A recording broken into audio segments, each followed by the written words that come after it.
Holy shit, in real. Chat, we're here. I think it begins. Lennon is here. It begins. It begins. Chat, we're playing Choose Your Own Adventure books. They gave us one for free and it's got a skeleton pirate on it. I wonder if there's music. I haven't set my music to go because I don't know if there's music in this game. But there's this game store ambience kind of thing. We'll grab a book and let's go. Let's go, Creature of Havoc. Maybe there is music. Wait, what do you mean install? It's already installed. But fine. Install the book, Liv. Come on. Install the book. We live in the future. Thank you for the sippies, Rain.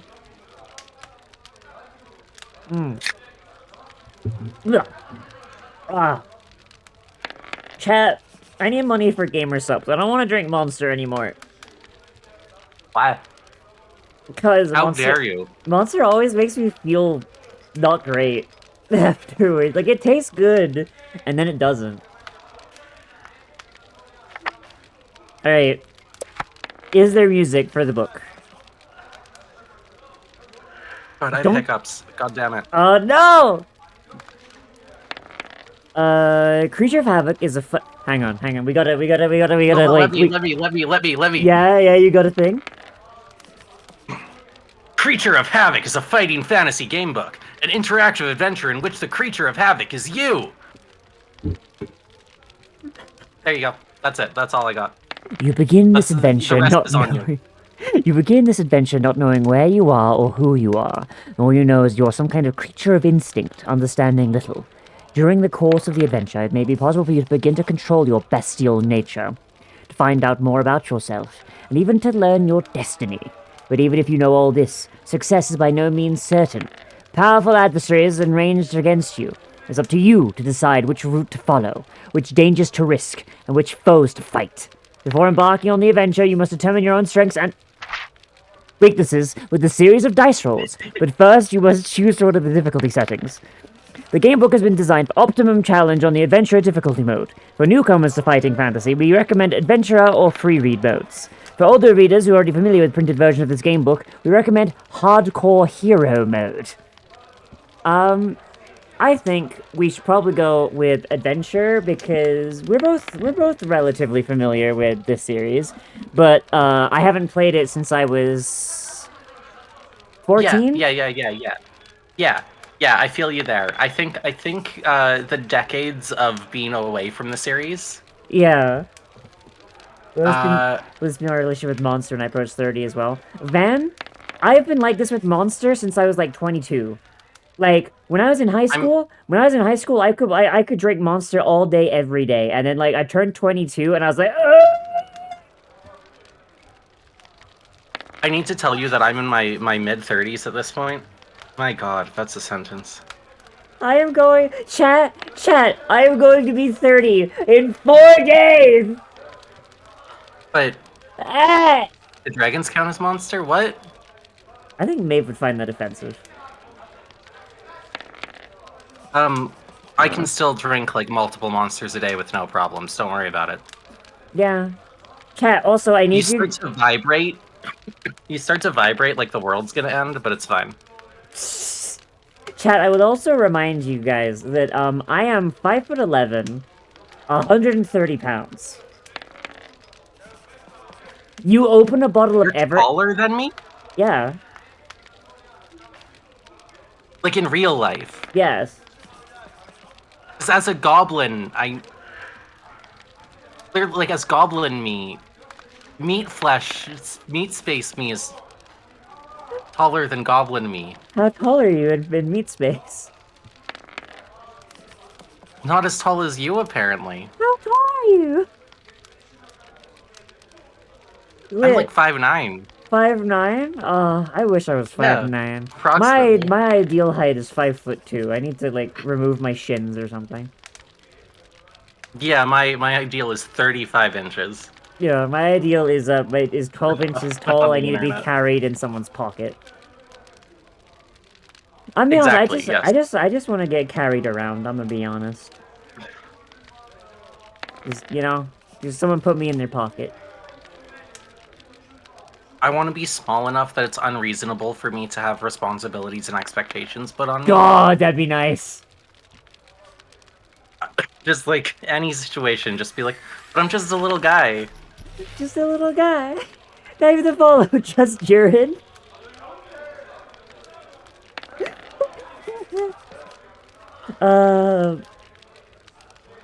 Yeah, no, like, I think literally it's like a body mass thing. Like, I am, like, just on the brink of, like, underweight. It's not great. So I'm reading here that it says, play Creature of Havoc exactly how Steve Jackson designed it. One, I love that this is a Steve Jackson thing. They do good games. Yeah. Munchkin's great. Yeah. Very little has been changed from the Very printed little has version. been changed. Oh, sorry. Your starting stamina is calculated by rolling 2d6 plus 12. You're given unlimited bookmarks, which act like placing your fingers between the Lyndon, they made cheating canon! You're allowed to cheat! Good. Let's go! Hold on, I got 2d6 for you. Okay, good. Is it gonna make us... Like, do we get to roll the die? Okay, we get to roll it here. You have chosen the... Sorry, what? I got an 8. An 8. Okay, plus 12. We have a Yeah, that's a bad roll. Oh no. Like, this is, like, gonna be, like, my fucking, like, my narrator voice. You have chosen the adventure... What? My fucking microphone keeps drooping. My fucking microphone has, like, erectile dysfunction. I swear to God. I did...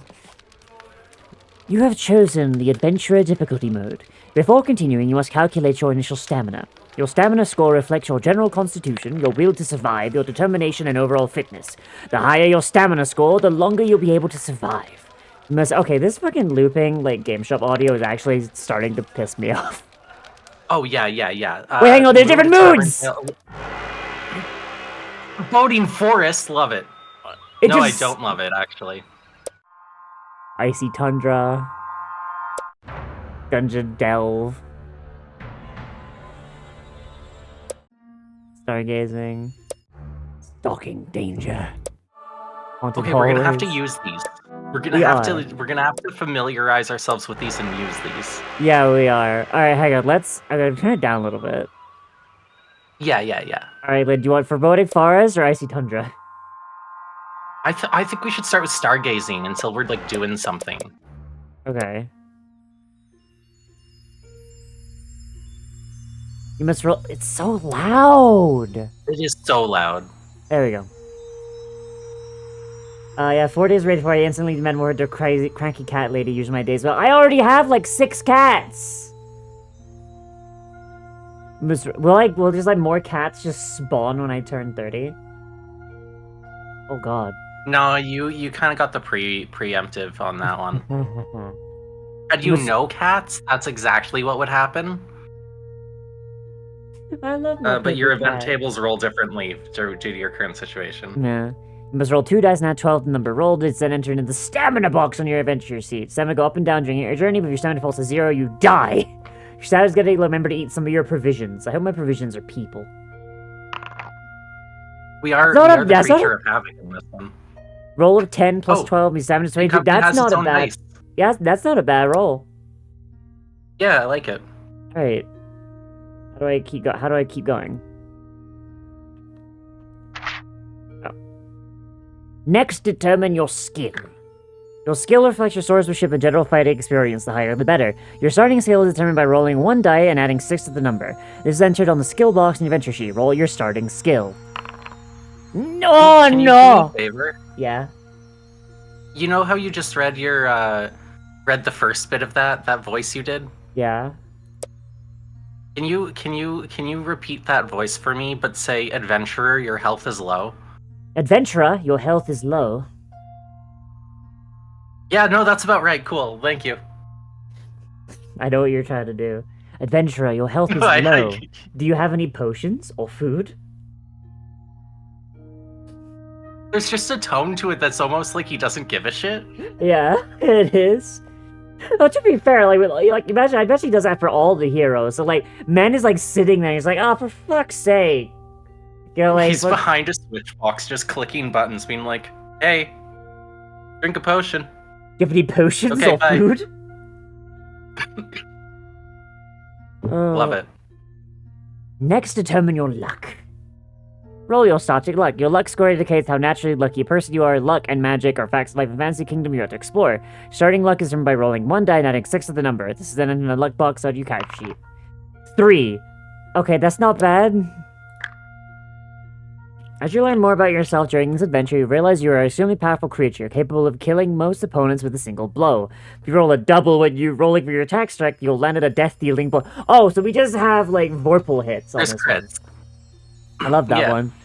Your opponent will die instantly without need to resolve particular attack round you're in. During your adventure, you may encounter characters and items that alter your 3 scores, stamina, skill, and luck. Usually these scores may only ever be restored to their initial amount. Very rare occasions, however, a particular page may grant an effect that defies this rule. Aside from these occasions, some magic items may allow you to exceed your initial amount. Before you begin, it's important to know...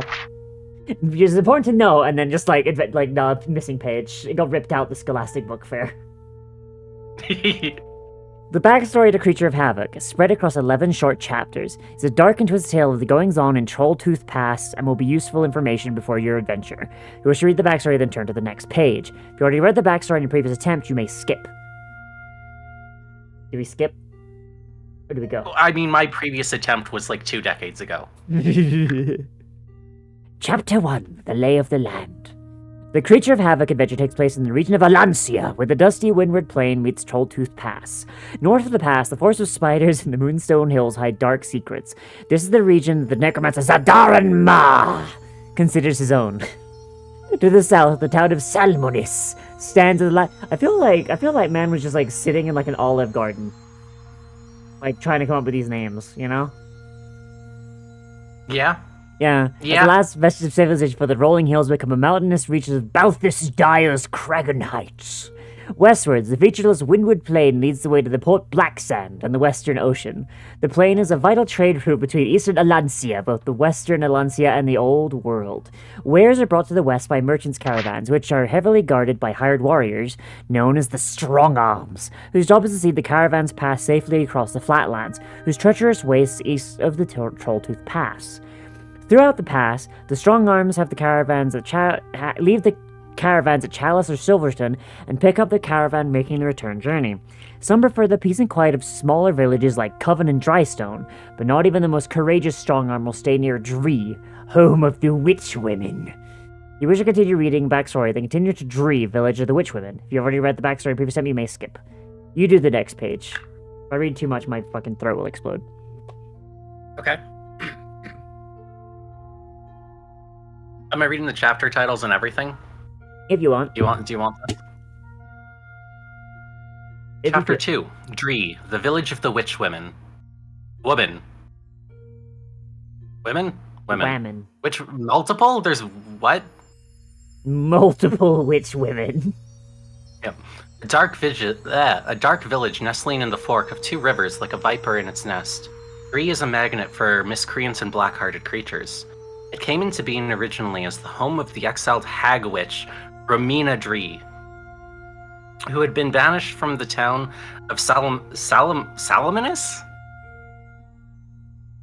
This does sound like he was in Yeah, what? yeah, like he's like, oh fuck, I'm writing this book, fucking like, your salmon, sir. Right? Wait, say that again. Salamanus, for her hideous magical experiments. Not content with more acceptable forms of witchcraft, curses, foretelling the future, love potions, and herbal remedies, he turned her attentions to the essence of life itself. Romina Dree developed a fascination for what became known as Maranga? Maranga. The transplanting of limbs and organs from one creature to another by magical means, and was obsessed by the desire to create a sort of hybrid super creature. Ooh. God damn. Her magic was used on both men and beasts, and it left many mutant mixtures of each species suffering in the gutters of Salmonis. Her vile witchcraft was branded as an unholy insult to the sanctity of life. She was on the verge of displeasing the gods of Salamonis. Thus, she was banished from the town. If she'd started doing it on women, like, you know, maybe she would have got somewhere. Just men and beasts? Really? That's your sample size? No, but then the men would get jealous because they're not beasts when the women are, and it'd be the same issue. Have you seen that comic of the witch who keeps like cursing people's wives into like monsters, and the men are like so down for it they pay her to do it? And she's like suffering from success because she wants to cause misery, but she can't. No, I've never seen this. That sounds amazing. Hang on. Keep reading, I'll find it. Where was I? She was taken into chains to a place far north of Salamonis and released. This place was in the fork between Deedlewater and Spider Rivers. And there Ramina Dree, God, these names, I love it. And there Ramina Dree made her home and continued her experiments. Though exiled from Salamonis, she was not without her devotees, and many of her fellow hag witches from Salamonis made the pilgrimage to visit or even join Ramina in Dree, as the growing village became known.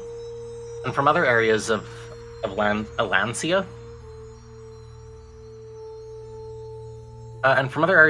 witch women joined the growing community, where they,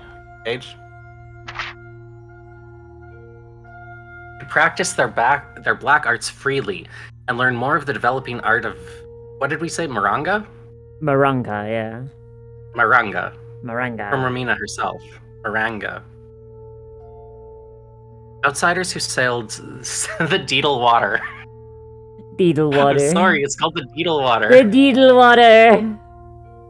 Outsiders who sailed the Deedlewater and happened the Deedle. Fucking sorry.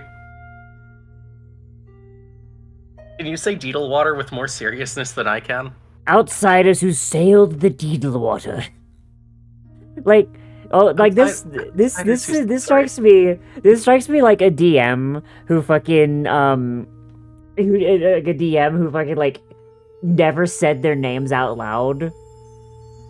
So like just like, and so before you stands the mighty hero Scrotocles. Wait, his name's Scrotum? Yeah. Like, they just never say it out loud.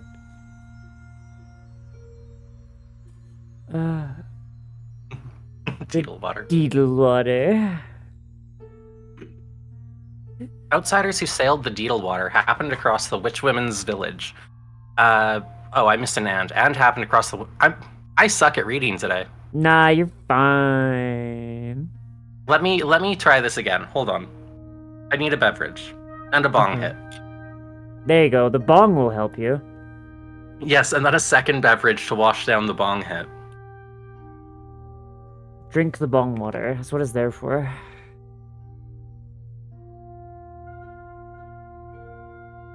Come on, r/transformation. Don't fail me now. I know you're 90% porn by volume, but...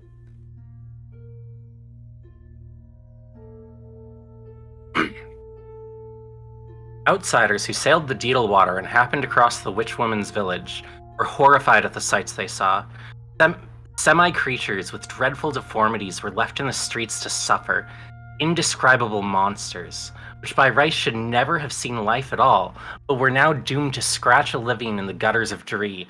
As this they did by murdering and feeding off other creatures whose mutations were such that they could not defend themselves or escape. Hell itself could surely not boast that its minions were as wretched as the fucking word Maranga. I need to say that a few times to get it. Maranga. Well, does anyone in chat have this? Different way than this. Oh, Phoenix DM'd it to me. All right, hey, good. Yeah. Hell yeah. Okay. Hey, we'll take a short break. Fucking. Alright. Maranga. Dad, can you say Maranga? Alright. Maranga. Here. You dare to insult me? I shall turn you into an ugly beast. Thank you, Miss Witch. Can you curse my wife, too? Fucking this guy back here.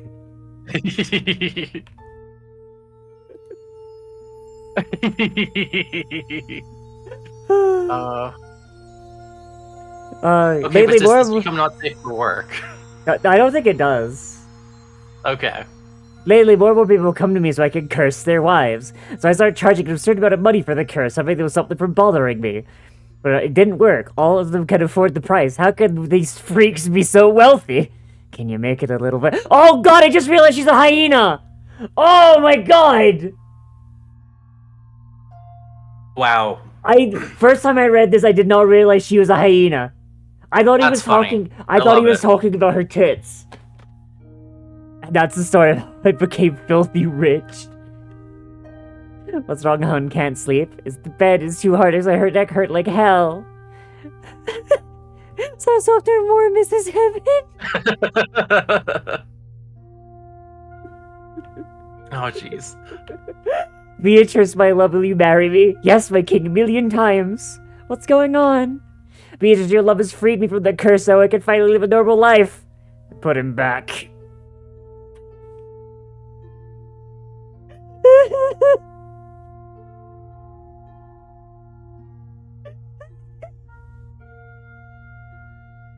So I'll never curse anyone ever again! I don't care how much you pay me, I will not. I'll pay you triple. Me too.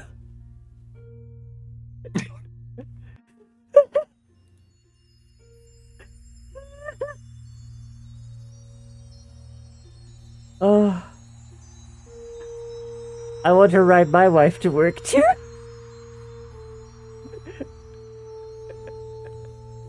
I have enough money to live for the rest of my life. I don't have to curse anyone for money anymore. Let's go gambling! I lost all my savings going to massive debt overnight. All in. Now I have to work twice as hard to pay off my debt. Yeah? The one where they're... It's the poor one in yellow. Did they break their arm jumping into the money pit? I think they did.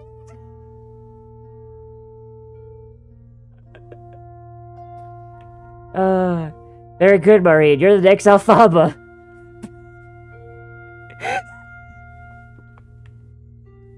She can't even do the most basic spell. That's a stupid witch. No one will hire a useless witch like her 5 years later.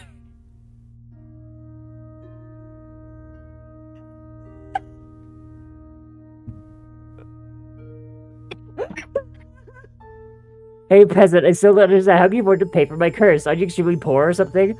Oh, it's simple. First, I borrow money from the king. For getting cursed, my wife has the strength of 10 men, where they will be able to produce a lot of fruits and vegetables. In just a year, I can already pay the king back in full, a little extra as thanks. Hey, would you, the husbands only ask for the curse of their wives, don't they ask for the curse themselves, too? What ideas? What did you thought before? Hey, witch, can you curse me now? From that day forward, the witch's customer base doubled. She became twice as rich. She's very grateful the person came up with this brilliant idea. Sorry, my mute button's not working and I keep coughing. Shit. Oh, Bessie.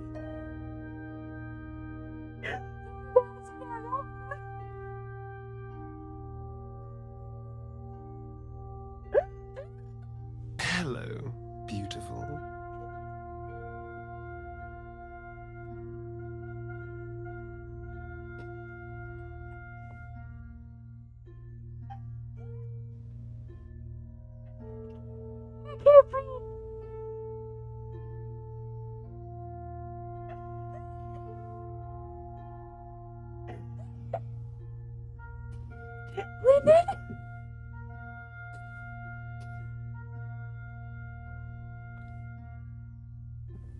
Oh.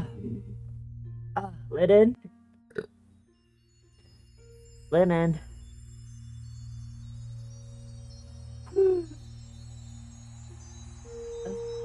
Yeah, more we just said later. Yeah, no, doing. Otherwise, that'd be our whole day is reading that comic. I think Lennon died. Oh, what? Am I good? You're good now. Yeah, sorry, I muted because I was dying of coughing. Okay, I was dying. Yeah, I was dying of laughter, so you're fine. Yes, I took several bong hits while you were laughing, and it was a choice. Okay. Where were we? They could not defend themselves or escape. Born dying together! I think I got the next bit. Hell itself could surely not boast that Oh, its yeah, minions were as good as the Okay. Magre-spawned creatures of Dree. So on which women reveled? Maranga. Maranga. Maranga. The witch women reveled in their creations. In their eyes, such suffering was inevitable, and they considered their creations no more than living vegetables, unworthy of pity. Creatures were eaten as food, or kept as pets, or used as subjects in further Maranga experiments. Later, the most hideous were sold to visiting merchants or traders as curiosities, and many are to be seen in the traveling circuses which tour Alancia. This guy Dree's notoriety spread. But this guy did write this, like, while sitting in, like, an Olive Garden or something. This man was hungry. Like, they're living vegetables. Mhm. Under the town of Salmon.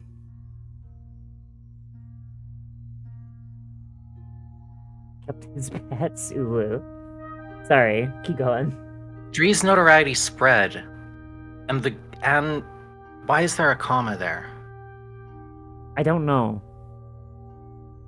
That actually tripped me up. Yeah. Dree's notoriety spread, and the greedy eyes of opportunistic traders turned towards the village. Trading in witchcraft was a time-consuming business, since witches tend to be hermit-like creatures, living alone in obscure places.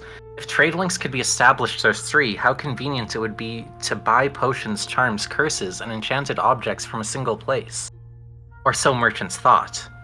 But setting up trading links was not easy. All visitors to Dree who were not practicing witches were at first greeted warmly, but when the crafty witches felt their visitor had relaxed his guard, a simple potion was administered to enable him to be captured easily. This was how the witches acquired fresh subjects for their experiments. The first trader to venture into Dree and survive was Ganga of Mirewater. Ganga. Or Ganga. So by the time he was writing this page, he'd, like, finished his meal at Olive Garden, and he'd headed home, and he was, he passed by the dispensary. Ganja. Ganja of Mirewater. Ganja of water. Okay, going with it.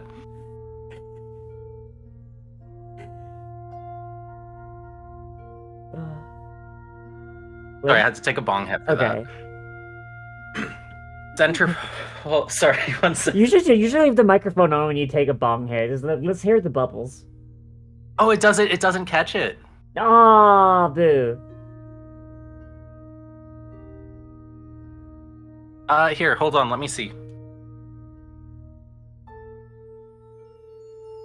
Oh, fucking Jesus, Lennon, that was quick.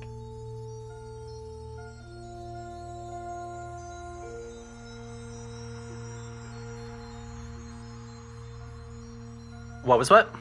Like, that fucking ban. That was the quickest ban in the planet. Oh. Did that pick it up? I don't think that picked it up. It did not pick it up, no. Okay, now I've taken too many bong hits. Okay, just read before Ganja of Mirewater. out.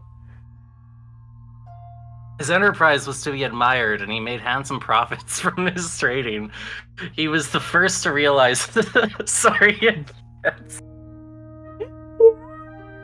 You need me to take up from where you are. Please continue. First to realize the only way to trade with successfully was to enter Dree with goods the witches valued, but could not get elsewhere. He scoffed at his forerunners, who took in exotic fruits, jewels, and fine silks and spices. Each one had finished up with a claw beast's arms, a lizard man's face, or a monkey's brain if he was allowed to live at all. Ganja took in not spices, but herbs. Scullyweed. Of course, Ganja trades in herbs! Oh, I want that Medusa. Oh, curse leaf. Hell yeah. Scullyweed, Medusa. Hey, yo, can I get some of that Medusa grass? This shit. Last one, purity. Curse leaf, purity plant, and the like. He took in dried goblin livers, manticore stings, elf eyes, and pulped flesh grub juice. Holy shit! Man's trading in fucking organs. Yeah, no, that's a little fucked up. The witches became elf eyes, though. Yeah, elf eyes is like, ooh. The witches became You willing think I'd be offended by the goblin livers, but you know, it happens. It happens. We're valuable. You've got like 4 of them. The thing is, you have to use every part of the goblin. Yeah, exactly. The witches we preferred if they're still alive in that. The witches became willing partners in his trading activities, and it was many years before the other traders appeared with similar items of witchcraft and deprived him of his profitable monopoly. But by then, Ganja had already made his fortune. Okay, so the Women of Dree. How many pages? It said 11 pages. This feels like more than 11 pages. The witchwomen formed an insular community. They very rarely leave the village of Dree, and usually only then in spiritual form. However, Romina's younger sisters have delighted in appearing to the world outside. These 3, known as the Women of Dree, have become infamous around Trolltooth Pass for appearing to travelers in strong arms, to warn them of something or send them on missions. Their unexpected appearance is terrifying and may lead an unwary traveler to distrust them. Certainly they are known to have sent many adventure on a pointless mission merely in jest, but they do seem to have some sort of maternal instinct towards mankind, and they— Oh my god, the witches have a mommy kink! Creature of Havoc. Someone's thinly veiled fetish. So maternal instinct towards mankind, and they probably feared more than they ought to be. There's no evidence that they're actually causing harm to those who they have chosen to meet, unlike their neighbors in Dree. Most of the world would be happy to leave the Dree alone, as long as the women keep to themselves, but 1 or 2 witches have been known to leave Dree and settle in the lands of men. Usually if they settle in the land of women, it wouldn't be an issue. Usually they establish themselves in harmless occupations such as herbalists, like Vitriana in the Forest of Yore, fortune-tellers, like Rosina near Coven, or cooks, like the Sisters of Sheena and Balthus Dyer Citadel. But again,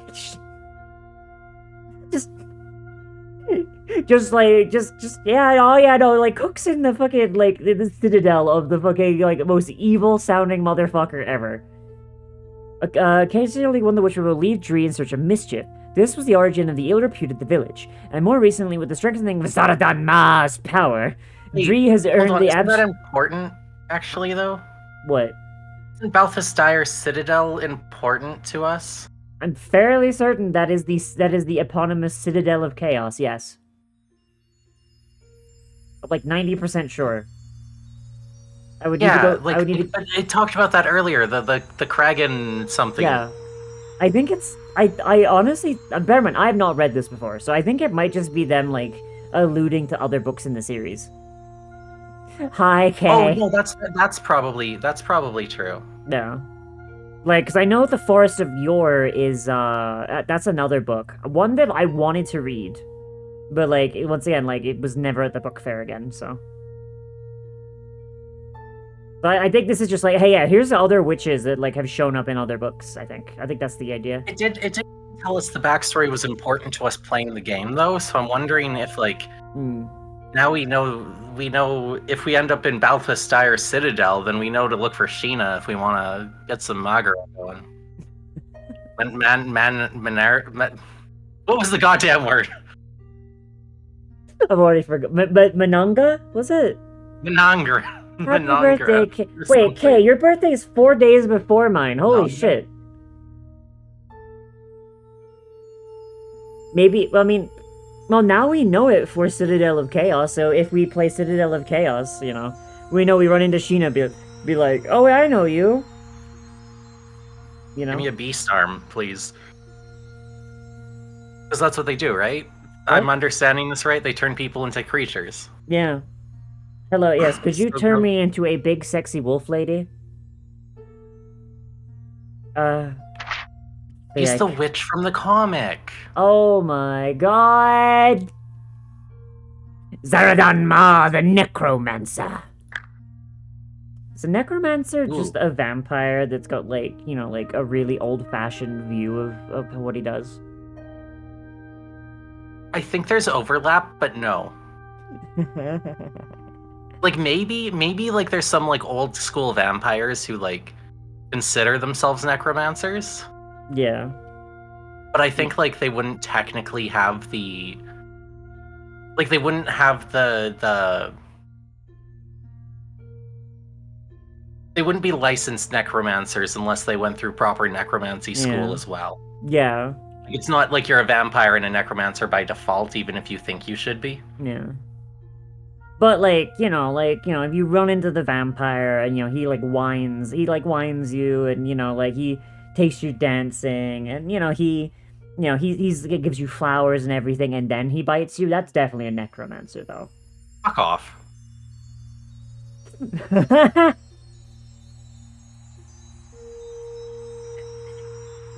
Why did that get me a fuck off? I'm gonna bite you. Please. What? What?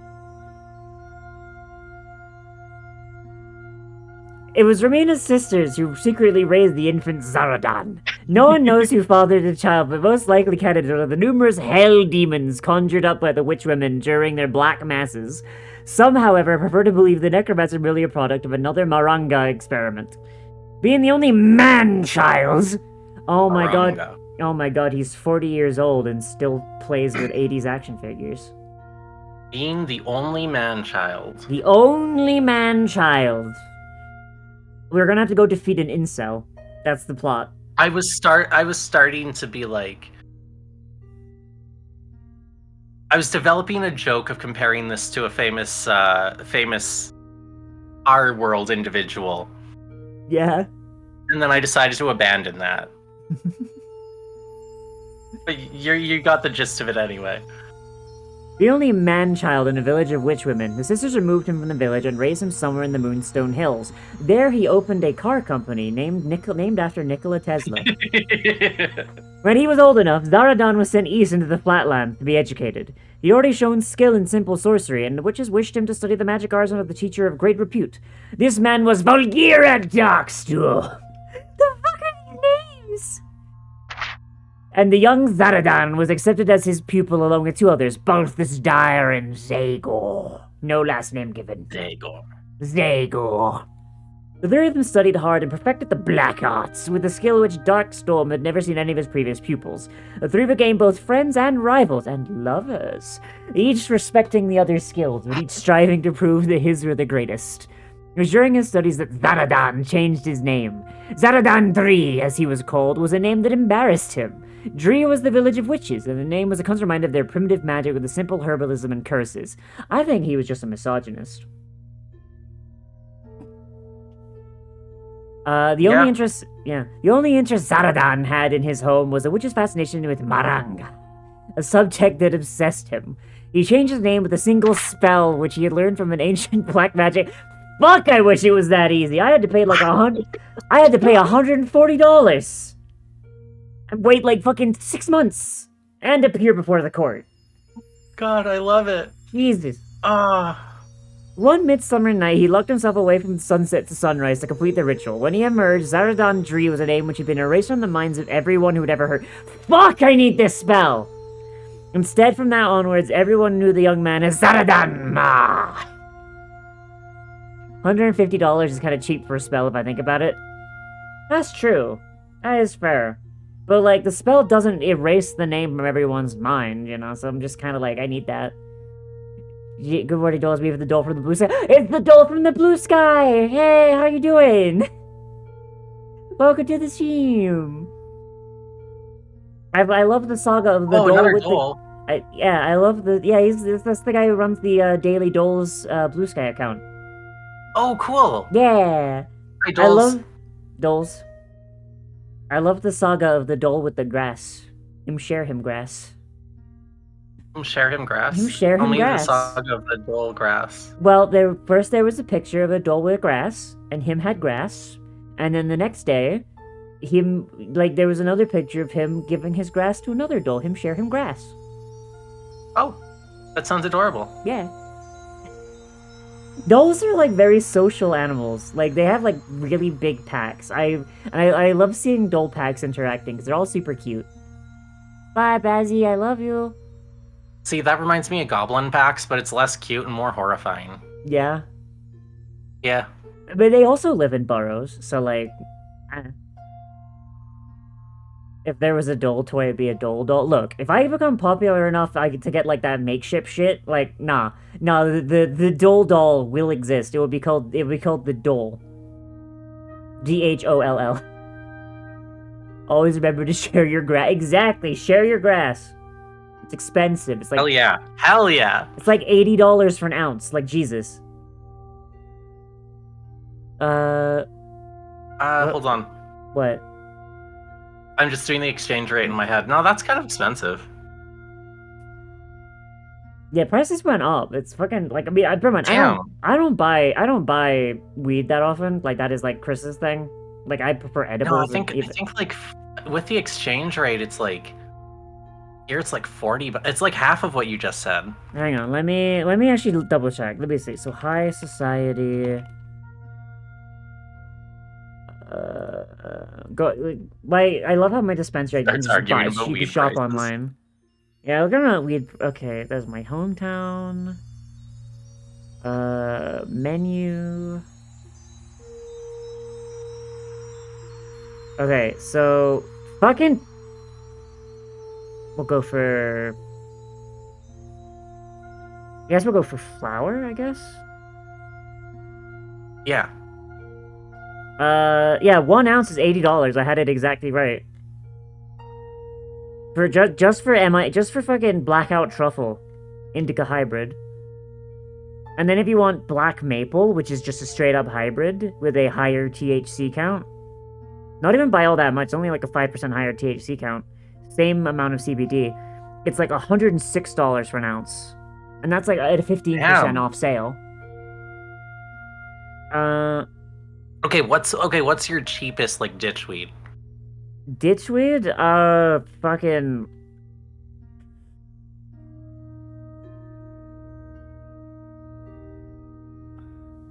Just like the bag of clippings from everything else that wasn't sellable. Shake? I guess that would be. 1 ounce of they actually sell shake? Yeah, 1 ounce of shake is $10. Okay, yeah, that makes sense. That's nothing. Yeah. That would be ridiculous. Yeah. No, I just mean like here you'll get like really cheap ounces where it's just like whatever they had left of the other batches that couldn't make its own ounce. They'll mix just multiple strains together and give you just a blend. Hang on. Price low, 1 ounce. Oh, the $80 one is the cheapest one. That's like not shake. Yeah, our cheapest is half the price of your cheapest then. Fuck, Lennon. I need you to sponsor me moving to Canada. I'll try. Look, Chris keeps complaining about how expensive weed is. Okay, yeah, that's how you'll pay for staying here. It'll be the difference in weed prices. Exactly. Chat, I will also point out, for legal reasons, I live in Michigan. Weed is legal here.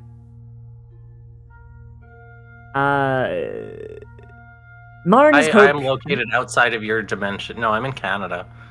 Where it is also legal, I assume. Which might be outside of your dimension. Yeah. I mean, it's up. So, like, yeah, kinda. It's up.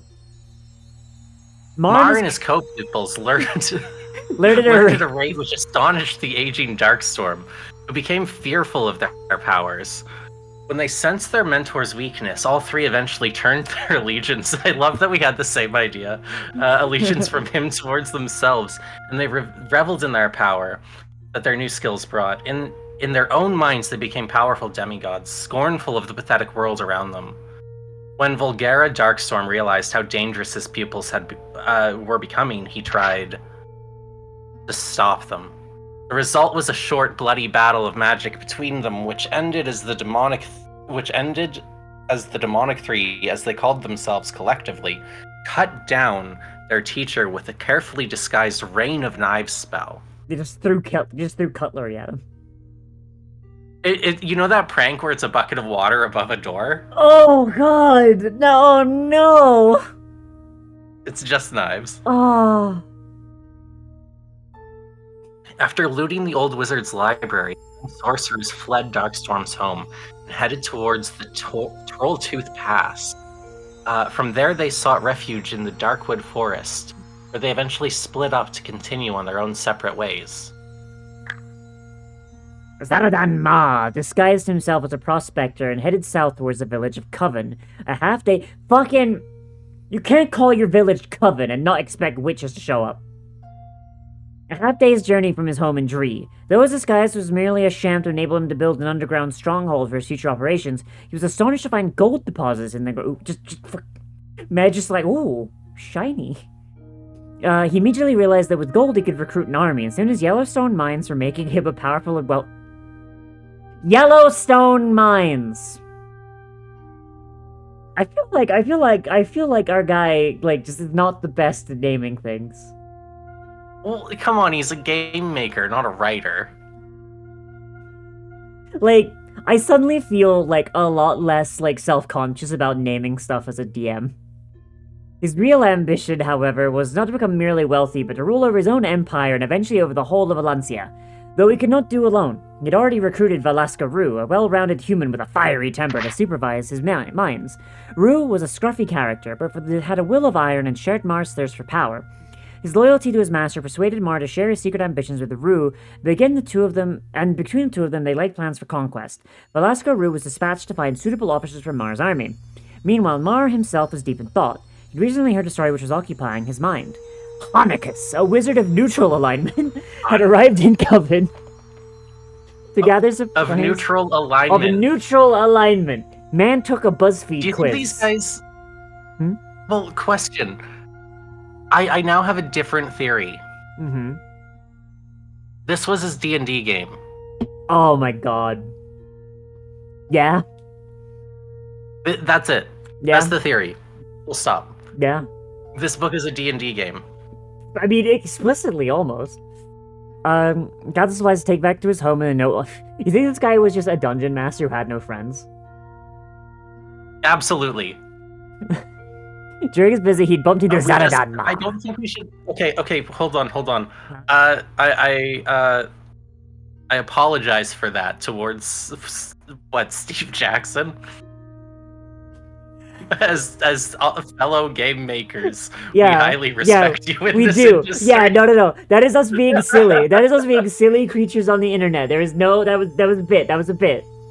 It's us being silly internet creatures. I love this bit. I don't know what this is, but it reminds me of the Sorcery Game Germa streams. So this is Fighting Fantasy. It was a book series that was released in the early 90s and re-released in 2003. Me and Lennon read the actual physical books when we were kids. And then we found out that some company, I imagine the company that owns Fighting Fantasy, just kind of just made a game that just has all the books. Transliterated and with automated dice and everything.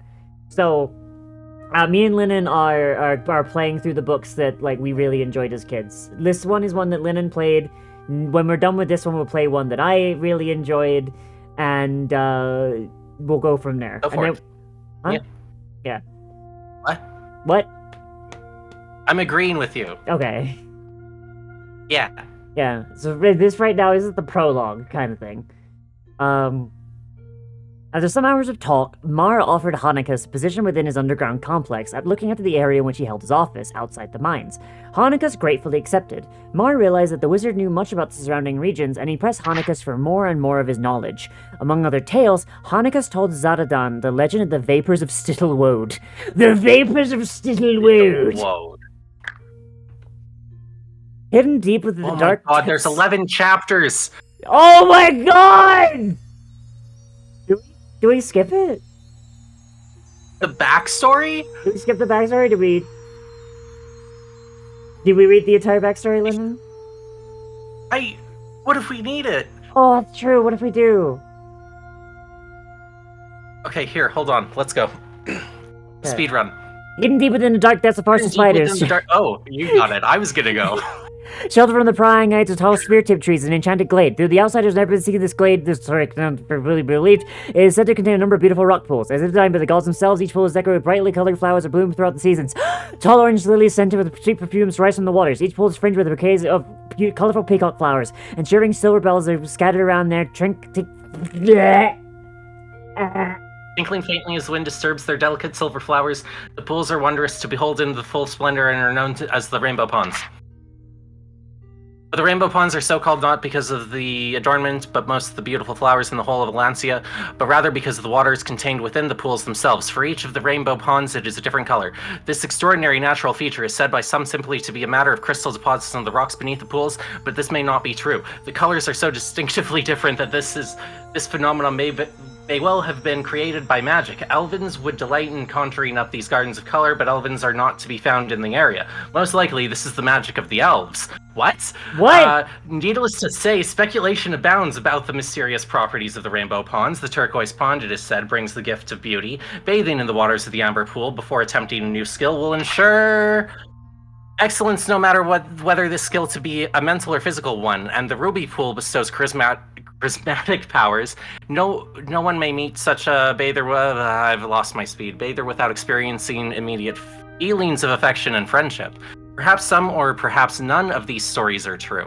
No one can be found who has ever set eyes on the rainbow ponds. This in itself may be due to their enchanted nature. The ponds are an oasis in the midst of a jungle of chaos and nirvana, which, once found, persuades any visitor to remain forever in awe of the beauty of the rainbow ponds. Okay. If you wish to continue reading the backstory, continue to Stiddlewood. Speed reading might be a bad idea.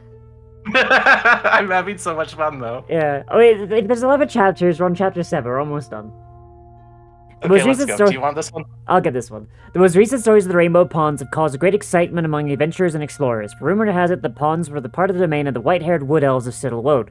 The elven village of Stiddlewood, or Erin Durdinath by the elvish tongue, is a mystery to outsiders. Protected by elven magic, no one may discover the village without an invitation from the elves themselves, and the elves will admit only those who swear to preserve the secret of its whereabouts. But one thing is for sure. Erin Durdinath is found deep within the forest of spiders, the most probably close to spectacular beauty of the Rainbow Ponds. Occasionally, one or two of the more adventurous young elves can be found outside the forest. Curious about the world beyond their treetop kingdom, they will roam abroad, sometimes coming into contact with other races, and very occasionally entering the cities of men. One such elf, known as Leha Falsehope. What the fuck is that name? Ventures as far as the town. Leha Falsehope. Yeah, like that actually is just someone's D&D character. Oh my god. Ventured as far as like a cowboy elf. Yeah. Ventured as far as the town of Chalice, where she could succumb to the temptations that exist in such places. Oh no, this man caught magical syphilis.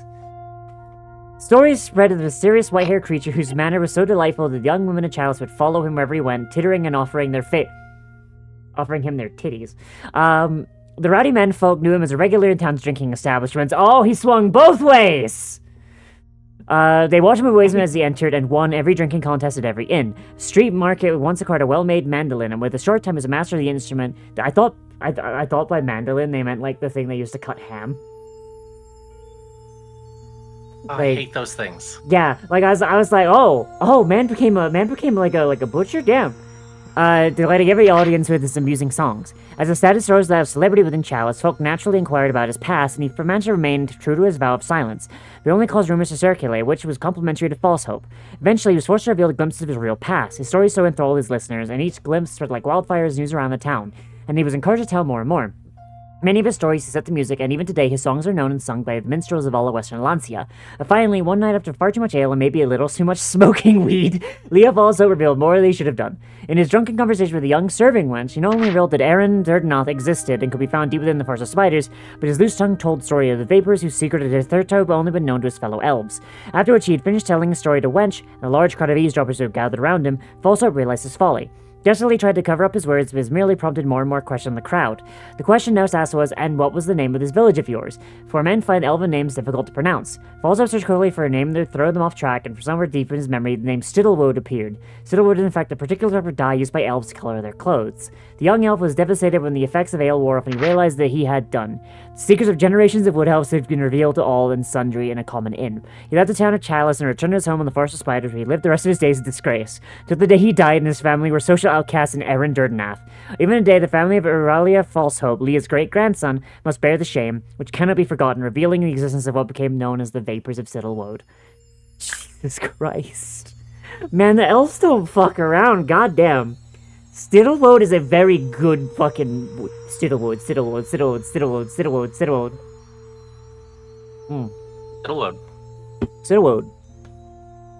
high in the treetops of the forest, the elves are protected from harm. This is partly due to their magical abilities and their keen eyesight, which is able to spot a likely intruder well in advance of their arrival. But partly this is a protection bestowed on them as a special favor by their gods. The elves of Stiddlewoad believe themselves to be a chosen race, a belief which has a ring of truth to it. Oh, that phrasing has not aged well. Sorry, continue. Yeah. After the creation, the gods were astonished at the natural grace and beauty of the white-haired elves.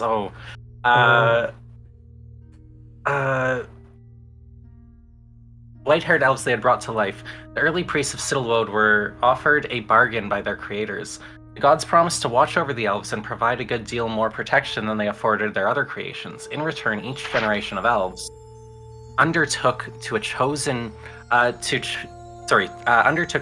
elf maiden to be groomed and as an eventual queen to rule over Durdenath. Each future queen must be the most perfect child in the village, a maiden of stunning beauty, charming wit, and faultless grace. And on her 18th birthday, she had to undergo a celebratory ritual in which she would eventually commune with the gods. This communion represented the greatest honor, which would be bestowed on each generation, and the longer this communion lasted, the more pleased the gods were. During the communion, great powers of wisdom and leadership were bestowed on the princess. Afterwards, we recognized as Queen of Erin Durdenath. Oh, she fucked Within 4 seasons of her. That's what I keep pausing about. I'm like, is this saying what it's saying? Yeah, like, okay, so somebody is groomed from childhood. During her communion. And then, the like, longer the communion lasted, the more pleased they would be. Are the gods of the elves just Discord moderators? Oof. Jesus. Sorry. Within 4 seasons of her ascension to the throne, the queen would. She was fucking the gods! Let's. Fucking. What? Steve Jackson of Steve Jackson Games, what are you doing? Oh my god. Okay, this was 1993. Okay, fair. Things were different then. I can't even finish saying fair enough. Look, Things were different then. That's not. That's meh.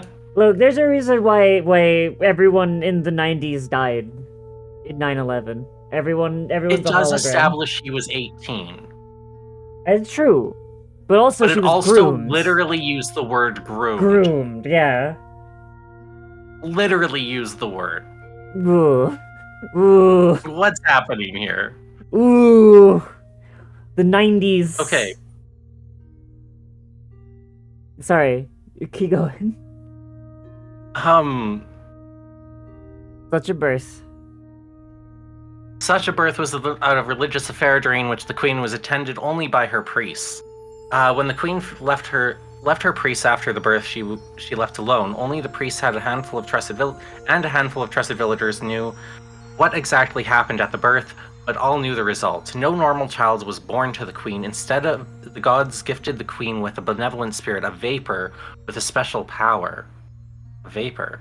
Whichever god had been present at the elf princess's communion gave her vapor his special power. So, what? So, okay, so this elf princess gets groomed her entire life, and then on her 18th birthday, she is molested by at least one god, and then 4 seasons later, she gives birth to a demigod. But it's not a demigod, it's literally a jar of gas. Okay, maybe vapor is just the title. The vapor's birth ritual was unknown to all of the queen. No, was unknown to all the queen but herself and her priests. After the birth vapor was safely stored in a glass flask, what? It remained with the priests. The queen, she waits 4 months and has a queef. The queen is able to call on her vapor only once during her reign, and even then, only one might And even then, only on one night of the year, known as the celestial equinox, where God's constellation takes a certain position in relation to other heavenly bodies. What the fuck? What the fuck I don't are we understand what any reading? of that is about. I don't know. I don't know what that was at all. Okay, my turn, I guess. What the fuck? Okay, so the elves groom a little girl until she's 18. She gets molested by the gods. 4 seasons later, she gives birth to a jar of gas. Ghastly from Pokemon, which she can then with call a on special for power. Yeah, but it's not like I don't get the impression it's like a sentient creature. It says it's a spirit, so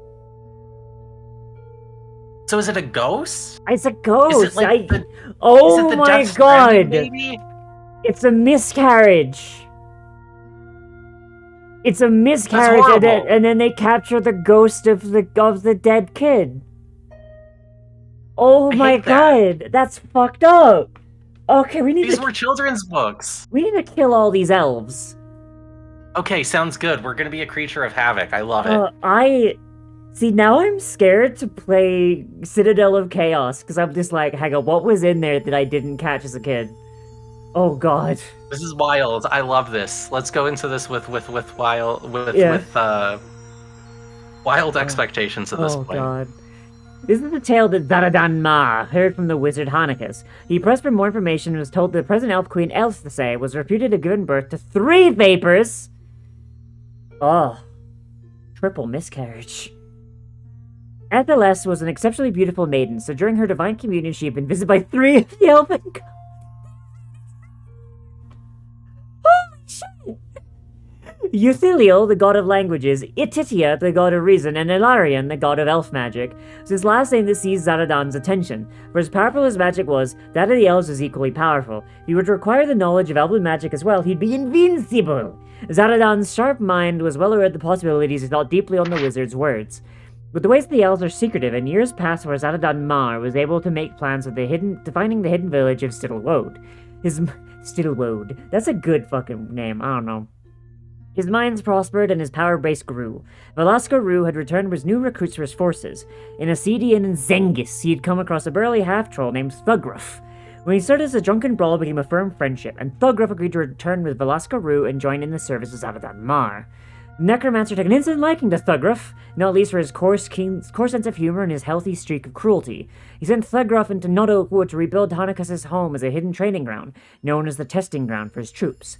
Hanukkah had little to say in the matter. Mar was now tiring of the wizard's ineptitude. In fact, this was not all. Fucking Jesus! His ineptitude. Hanukkah's control of security had been lax, and unknown to Zaradan, the odd party of strong arms had succeeded in breaking into his dungeons and looting Mar's riches. Though Mar had waited 2 years for his arrival, Hanukkah's replacement was far more suitable for the task. Velasco Rue had returned from Plort Blacksand with a sly grin on his face, told an encounter with a creature with exceptional qualities. Mar listened intently as he heard of Dadamus, a half-elf of one of the undead. According to Rue, he was a ruthless creature, who was totally without remorse and took pride in torture and torment. As an officer in the army, he was well known as the one who would always welcome the order to kill the prisoners. When this order was given, he first tortured them for his private pleasure and then killed them. Mar liked the sound of this creature, and liked him even more when the tall figure walked in to introduce himself. Daramus was immediately given the job of the master of the Yellowstone mines, a position he excelled at. His first act was to end the system of paying the miners for their labors. From that day, they were his prisoners, and the guards with bullwhips made sure the miners were putting in their best efforts. What the fuck, Lennon? Yeah, this is our villain. Comparing guys to guys wrong. This is our villain. This is our villain. We need to remember that. Absolutely. Yeah. When many of the miners died, he had Thugraf scour the countryside with his army to bring in more slaves. So successful was he that Zaradan Mar soon put him in charge of the whole underground operation, after making sure the old-fooled Hanukkahs would offer no resistance. Oh boy. Chapter 10. Daga Weasel Tongue. Jesus The Christ. innocent traitor. Am I reading this one? You're reading this one. We're alternating. Thugraf's army grew and prospered, and the area of the testing grounds became a place of fear where forest creatures dared not venture. Perhaps it was inevitable, however, that the curiosity of the elves would eventually precipitate a meeting.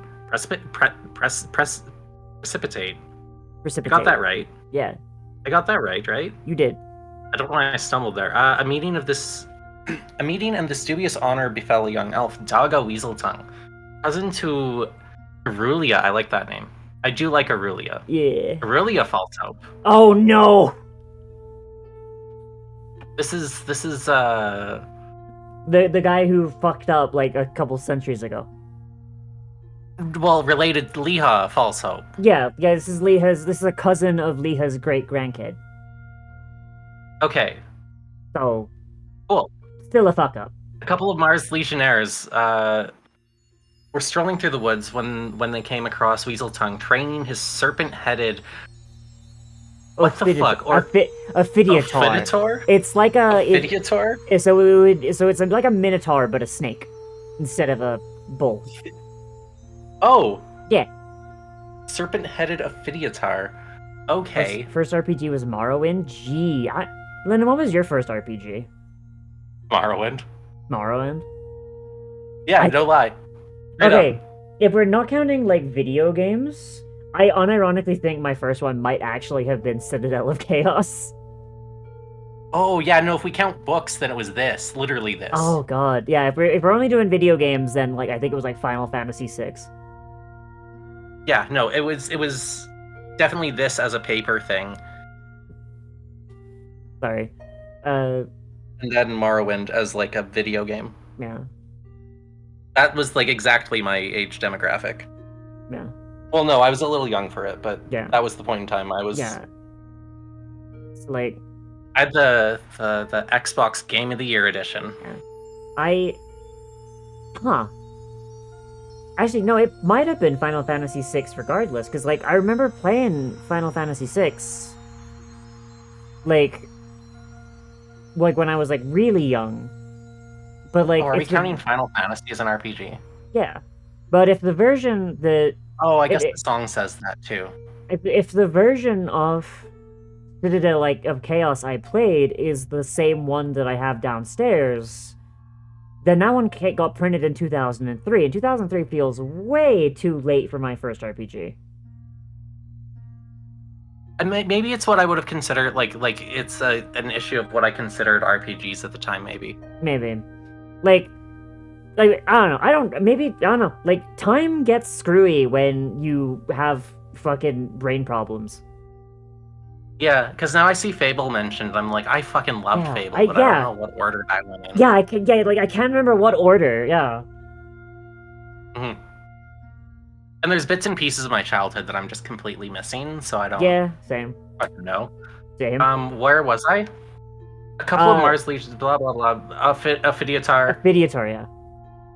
A friendship was struck, and regular meetings followed when Thugruff heard of this encounter. He sent word to Mar, who journeyed immediately to the testing grounds. Disguised as a rhino man, he was likewise befriended. He likewise befriended the elf and cultivated the friendship. Why does this guy like animal people so much? I don't know. Maybe it's because he's part witch, and the witches like making animal people. Oh, okay. When he felt he had the white-haired elf's trust, Mar skillfully manipulated Weaseltongue under a control creature spell.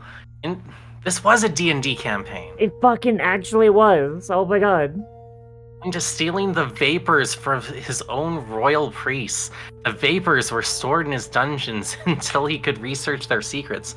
Of course, nothing could be learned about the vapors, as nothing was known of them outside Stittle Woad. Thus, Zarand and Mar resolved to locate the Elven village. Imagine getting hit with a charm spell and told to steal the divine queef jar. Yeah, that sucks. Like, jeez. Final chapter. Mar knew that the village would never be found simply by using his legionnaires to search the forest of spiders. Elf magic would ensure that it remained invisible to outsiders. However, reports are reaching him of another possibility. From the east, a great ship had been sighted. Its pure white sails billowed deeply to catch the winds. Its strong wooden hull would be almost impossible to hold, and its size was formidable, would easily hold 1,000 troops, all of which had set eyes on the ship believed to be of divine origin, for it traveled not through the water but through the air! Folks referred to it as the Galley Keep, but none knew from where it came. The galley keep? Oh, like a castle. And a boat. I'm dumb. I'm dumb. I was confused for half a second, and then I broke it down. I was like, hang on a minute, how does this guy make his names? This seeded an idea in Zaradan mind. He must capture the ship. Not only would it be a symbolic throne worthy of rule of his stature. Imagine if he's like really short. He's like a short king, like 5'1". It may even help him find Stillwoad. Perhaps he would never find the elven village from the ground, but it may well be unprotected from the air. Yes, because the gods are well known for only thinking in 2 dimensions. Quickly, he recalled Velasca Rue, and the two of them set off for the testing grounds to discuss the plans to capture the Galley Keep with Thugruff. The success of their plan was a tribute to their military skills. The Galley Keep fell after a short but bloody ambush in the sky by Mars-trained Tukey. What the fuck is a Tukey? And he was chatting. Lennon, Google what a Tukey is. I don't know that I want to. And he was delighted with his new vessel. Partly because of the mystery, partly because... Maybe we'll get like a picture of one eventually. And he was delighted with his new vessel. Within days he set up his headquarters in the ship. So this is now his home, and he had begun to search over the forest of spiders for the village of Stillwoad. Those in the know are terrified at the thought of his success. Should he find Stillwoad and the secrets of the vapors, then his manifesto of sorcery will be invincible. It is because of this fear the interested parties throughout the western Alancia have made plans to prevent him from succeeding in his quest. Parties of brave adventurers from Chalice, Silverton, and Stonebridge have been sent on missions to capture the vapors and return them to the elves. Since no one has ever seen the vapors, none of the parties know what they're looking for. In Mirewater... yeah? I guess they're, like, in WoW, it's some type of, like, enemy. Huh? Like a goblin-esque creature. I didn't look very hard at it. Okay, hopefully we'll get a picture. In Mirewater, Cala Bay is recruiting an army of birdmen to besiege the Galley Keep, but with little success as the birdmen fear the ship. From Salmonus, elves are being persuaded to head north for the Forest of Spiders in order that word may reach the Stillwoad in time. But the forest elves are suspicious even of their own kind, and this expedition— oh my god, they're racist! Perhaps it is destiny that Zaradan Mar should rule these regions of Alancia. Only time will tell. This is the background of the creature of Havoc. Much of what you read be of little help to you! And some of the information may even lead you astray. Man, fuck you! Fuck. As you'll find when you start your adventure, you only have the faintest awareness of your surroundings, and your actions will be ruled by your instincts, the instincts of the creature you are. But gradually you will develop more control over your destiny. As the adventure progresses, you'll be asking yourself the questions you must ask in life. Who am I? Where do I come from? Why am I here? I love how they're like, oh, this might help you in your adventure, and then you get to the end, it's like, yeah, nah. Fuck you. You're a fucking monster, you don't give a shit. Christ, oh my I love it. Oh my god, that fucking picture. I hope that's not us. The pain is unbearable. Summoning up all of your energy, you open your eyes, first one, then the other. They narrow to slits as they adjust themselves to the strain of trying to see once more, then relax as they make out familiar shapes in the dim light. A dirt floor, rocky walls, and then the pain takes over. Your head rocks, your eyes submit and close tightly in an agonized grimace.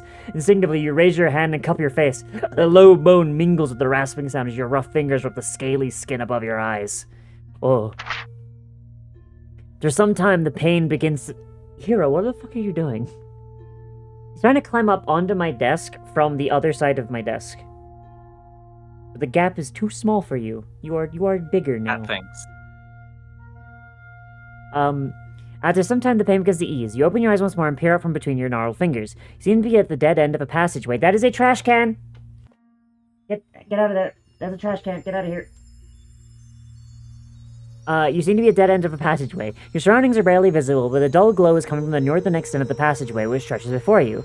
A sound is also coming from this direction, of irregular breathing. Something else is alive up there. You have your great bulky body to its feet.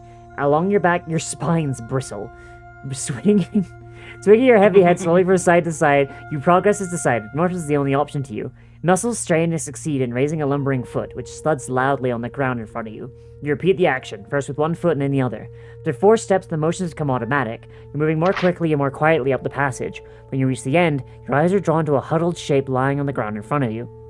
A small figure lies on his side, facing away from you. It is shrouded in a dirty brown cape tied around its neck and lies in a puddle of thick red liquid. Ooh.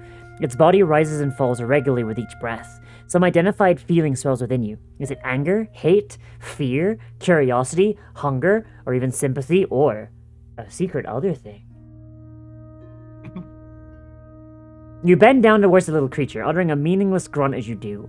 The sound arouses the figure, which slowly rolls over to face you. The creature's dirty face is light skinned, though barely visible under the thick hair which shades his closed eyes and almost totally obscures his mouth. From his chin, the hair rolls abundantly down his chest in a gray, unruly mass. Underneath the body, and now exposed by the creature's movement, is a sharp, shiny shaft, and this catches your attention. Oh my god, he's got a metal penis. As you... Oh, whoops. As you stand there staring, the creature's eyes flick open. They focus on your bulky shape, and a look of terror streaks across the creature's face. In spite of the pain, it fumbles for and grasps a shiny shaft, holding its pointed end out towards you and baring his teeth. The wounded dwarf you have found is evidently in need of help. Will you? Show him what you mean no harm, turn to 93. Try to talk to him, turn to 364. Bring your foot down heavily on his neck! Oh, damn. Shit. What do we do? Because we are just a monster. I don't think we can talk. What if we can? What if we can? I want to do the creature. You want to try and talk to him, or you want to... What are you doing? I want to talk. I want to do the voice of the creature when we do the creature. Okay. I'm going to put I don't care. I'm going to put it... No, we're going to do it. I'm going to put a bookmark. Okay, good. Oh. Okay, we're going to try and talk to him. Okay. You greet the dwarf, or at least you try to greet the little creature, but instead of any... Actually, you know what? Each choice will switch, because my throat is already getting sore.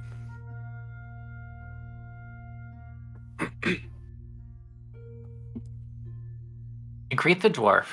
At least you try to greet the little creature, but instead of any message from your throat, it is silent. Oh, it's just silent. Oh. Aw, no words at all. And your hands reach down to grasp the terrified figure around the chest. He screams and makes a strange sound, which sounds like... You try to answer, but the only sound you're able to make is a grunt of effort as your rough, scaly fingers close tightly around the creature's chest and your sharp claws dig in. Summoning up all its strength, it swipes at you with its sharp sword. The blade digs under the scales above your knee, but the wound is not too serious. You lose 2 stamina points. Bye, Phoenix. Do we have a character sheet? We do, I think. Does it track it for us? Yeah. Adventure sheet. He's Oh, it already took away our 2 points. Oh, hell yeah, that's what we look like? Little guy! I love it. It's the creature. I love him.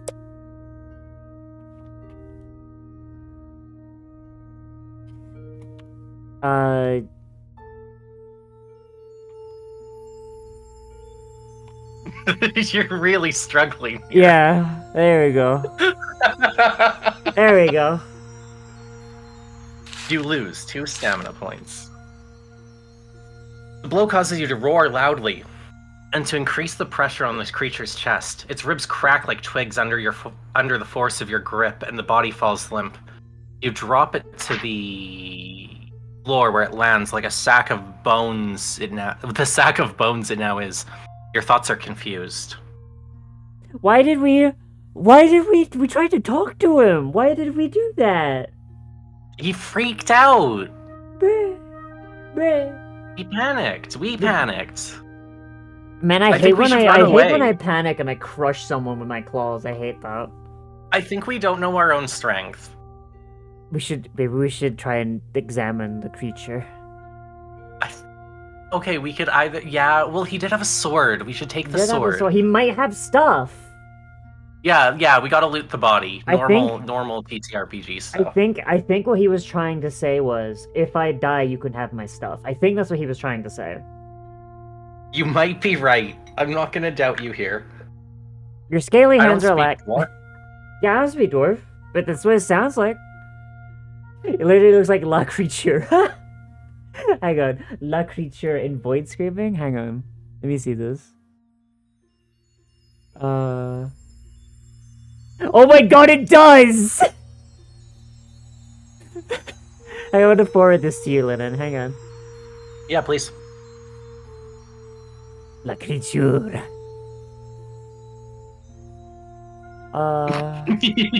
Fucking... Your scaly hands relax and the sharp claws retract into your fingers. You clumsily fumble through the dwarf's dirty vestments. Your fingers will not fit into the pockets, but you do succeed in snapping the thongs of a large leather pouch. Ooh, his thong? Ooh. which the creature has around his waist. The tie is break and the pouch spills its content on the ground in front of you. It contains several circular pieces of shiny metal and a piece of hide, which unfolds as it drops out of the pouch. It is light in color and has markings all over one side. You pick it up awkwardly and look at it, but it makes no sense at all. You become quite fascinated with this piece of leather. You turn it around, rub it with your hands, and throw it in the air. You place it on your arm and on your head. You decide to take the leather with you. Oh no, we're stupid. Unknown to you, the message on the hide may be useful later in your adventure. What are we doing, Lennon? Interesting.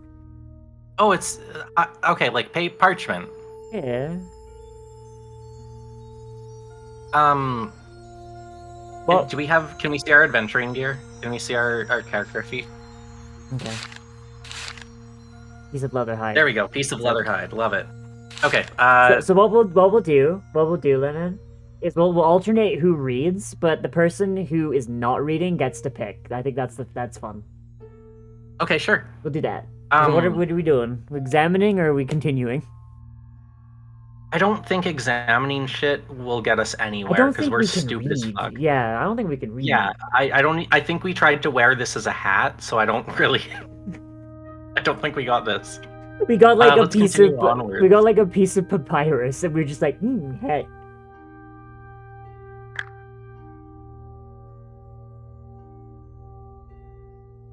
All right. Sorry, one moment. Yep. Oh, this one's just like tutorial, so it's fine. Okay. As you may have realized now, your own wishes have little effect on your reactions as a creature. You've only glimpses of what you are like and what you're capable of. Although this will change as the adventure progresses, at this stage you're at the mercy of your own whims and instincts. You're standing at a junction when we either go east or west. Oh my god, we don't even get to choose, we have to roll fucking dice for it. Hell yeah, let's go.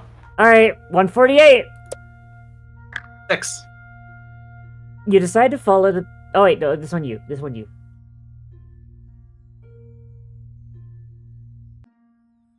You decide to follow the passage east to your right.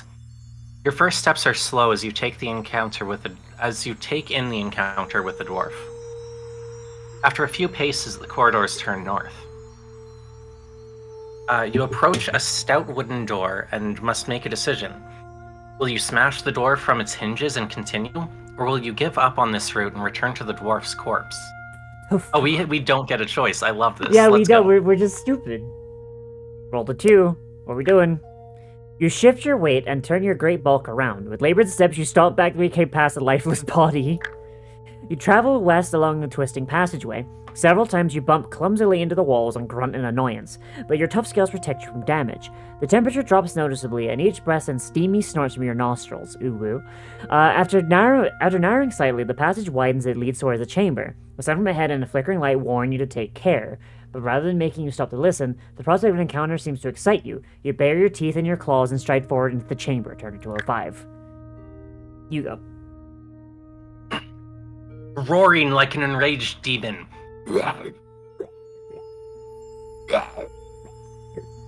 You rush into the open chamber, ready to take on whatever is inside.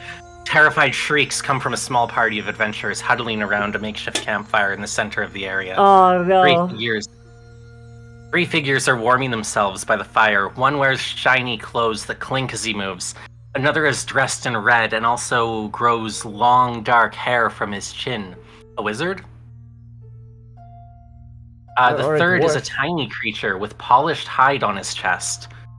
He has no hair on his chin, but plenty on his feet. It's a hobbit and a wizard and a dwarf. Oh my god, we're gonna kill the fellowship! Hell yeah. But plenty on his feet, which have been holding up to the warm fire. Your eyes fixed on the smallest of the 3. Your breathing gets heavier as a feeling of pure hatred grips you. Without hesitating, you stomp across and grab the miserable hobbit with your claws. It's literally a hobbit. Yeah. The other 2 are caught off balance, and are slow to react. The hobbit has... Okay, so like, we have learned something about ourselves. We fucking hate hobbits for some reason. Yeah. And also, since this was printed in 1995, the Tolkien estate hadn't started suing people for saying the word hobbit yet. That wasn't until 2003. That's why they're halflings. That's why they're halflings in D&D now.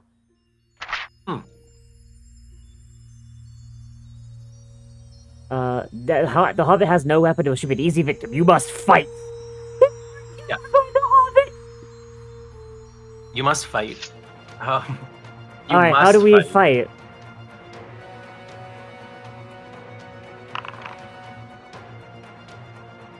Oh, it's literally Hell just yeah. we literally just fight or luck. Oh,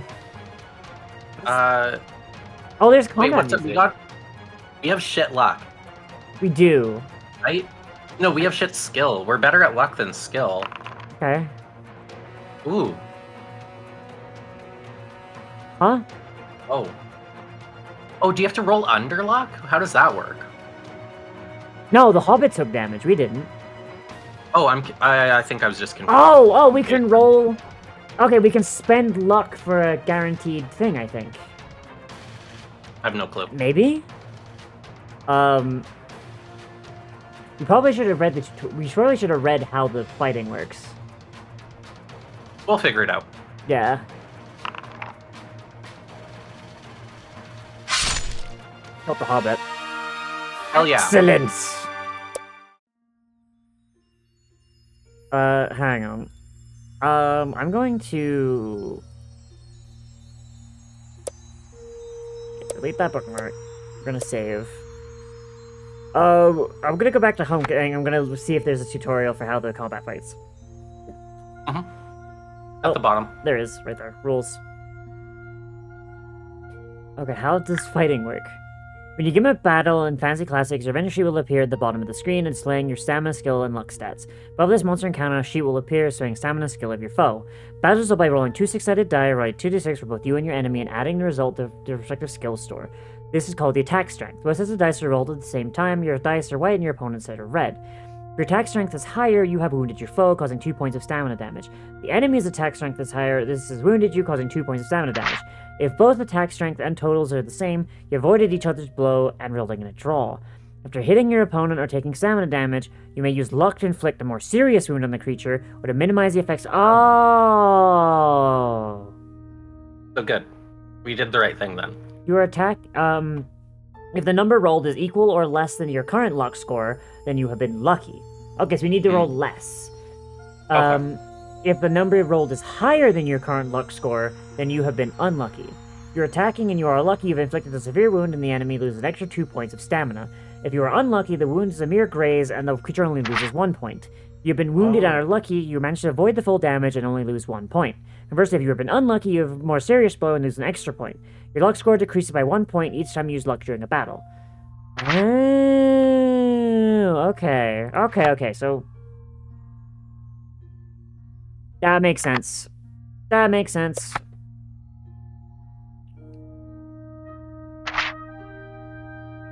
Okay, if you beat the creature, turn to 160. As the creature dies, you sink your teeth into its arm and taste its juicy flesh. But then you remember the 2 other adventures. The red robe figure is facing you, pointing a little finger of his hand at you and mumbling. The shiny human has grabbed a sword, similar, you remember, to the dwarfs, but larger, and is shouting the other. Carpenter Bloodshimshin It is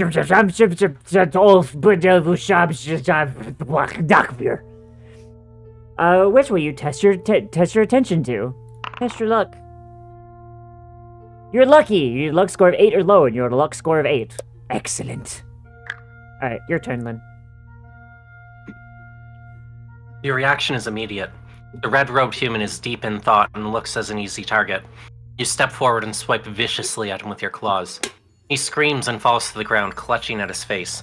You look down at the undefended wretch and prepare to deliver the death blow. But at that moment, you feel a terrible sting in your back, which causes you to bellow and swing around. The remaining adventurer has lunged at you with his sword and succeeded in piercing the scales of the flesh on your back. We succeeded the roll! What the fuck? You lose 2 stamina points for the wound. If you still live, you must face the night. We succeeded the roll, and we still lost health. That's some bullshit. Oh my god. Maybe it could have been worse. Maybe. Also, I like how the lucky option is gank the mage. Alright. He holds his ground and sword poised ready to strike. The knight is wearing plate armor. Alright, let's kick his ass. Yeah. Uh-oh. Wait. Huh? Oh. Huh? But You we crit. rolled low, though, huh?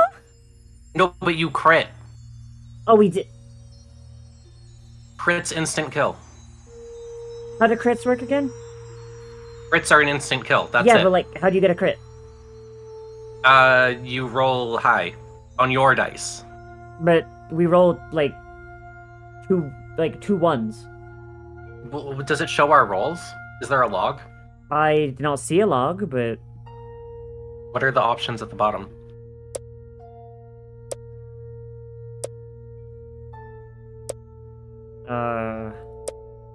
Book.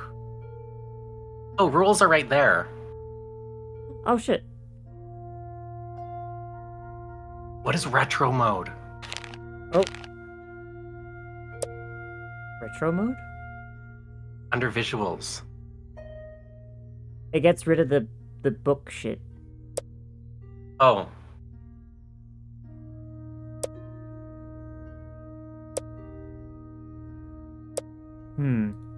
I don't know, maybe a crit is like if you roll like the same number on both dice?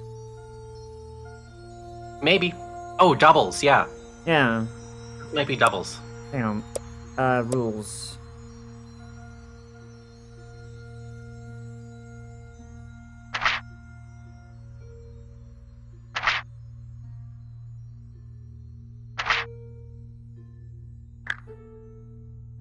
I'm trying to find, like, crit. Special rules. No? No? How do crits work? Crit. Did we look under special rules? I did, and it was special rules for each specific book. Oh. It's weird. Maybe it is just if you roll doubles. Yeah, we'll figure it out. We'll figure it out. You're delivered the death blow, and the knight drops to the ground. With the danger now over, your thoughts turn to food. The smell of the still warm hobbit reaches your nostrils, and the mouth begins to water. You snatch the creature in one hand and eagerly sink your teeth into its sweet flesh. This will merely provide a snack for you. Inside his armor, the knight is an impossible meal, but the red-robed wizard groaning on the floor may be a new taste for you to savor. You silence his miserable whimpers with a single deadly slash from your claws. For the tasty meal, your stamina resoars to its initial. Hey! Okay, I'm less mad about taking damage from a successful fucking save now. After you have eaten, you rummage through the adventurer's belongings. The packs have a little interest to you. The hobbit carried a miniature sword, and you find a rolled-up piece of thin parchment in the wizard's robes. All three humans carry odd-shaped lumps of a doughy substance, perhaps food, though it smells of nothing to you. They all have small hide pouches containing small, round, flat objects of shiny metal. You can't all think what these may be for, but you toss them aside. You must now continue your journey. Passages lead off from the chamber to the north, east, and west. You decide to take the passageway to the west. You leave the chamber, and your way ahead is lit by the flickering fire. Eventually, the fire's light becomes too distant to help, and you're groping your way in pitch blackness. Suddenly, a high-pitched twittering sound comes from above you, followed by others. You have disturbed a group of flying creatures, which are now squawking alarm as they dart towards you. You swipe at them blindly and catch one or two of them as they dive at you and scratch you with sharp claws. Your scales protect you from any serious harm, and you're soon further along the passage, where these creatures evidently do not venture. The passage turns north. You follow around the bend to the right and stop in front of a wooden door. There's no other way forward. Will you heave at the door with your muscular shoulders, or something else you wish to do? We don't even get to pick! We don't even get to fucking pick! Nope, let's go. Alright. Your turn, Lynn. You listen at the door and hear slithering noises, followed by the chomping sounds. You step back for a moment to consider what you have heard. You decide to turn back in the direction you just came from. As you feel your way slowly along the pitch-black passage, you are again startled by the high-pitched twittering noise that you remember from your last encounter with the small flying creatures. You swat hopelessly at them and manage to hit a couple, but one swoops down and catches you painfully in the left eye. Fortunately, your eye was blinking at the time, and it has not been permanently damaged, but the bruise swelling up above your left cheek will keep the eye closed for some time. You lose one skill point. You may restore the skill point if at some time in the future you reach daylight. Bro, this shit ain't fair, holy fuck. The attacks from the flying creatures continue, and you decide to abandon this route. and make your way back to the door. Finding it once more closed and barring your way, your jaw tightens and your lips curl back in an angry snarl. But both directions you face you with danger and frustration. You step back to take a leap at the door with your clawed fists. The fuck's going Turn on to down Wonder Woman. here? Some type of... They're partying down there. It's like if a Mad Max vehicle were horse-drawn. Yeah.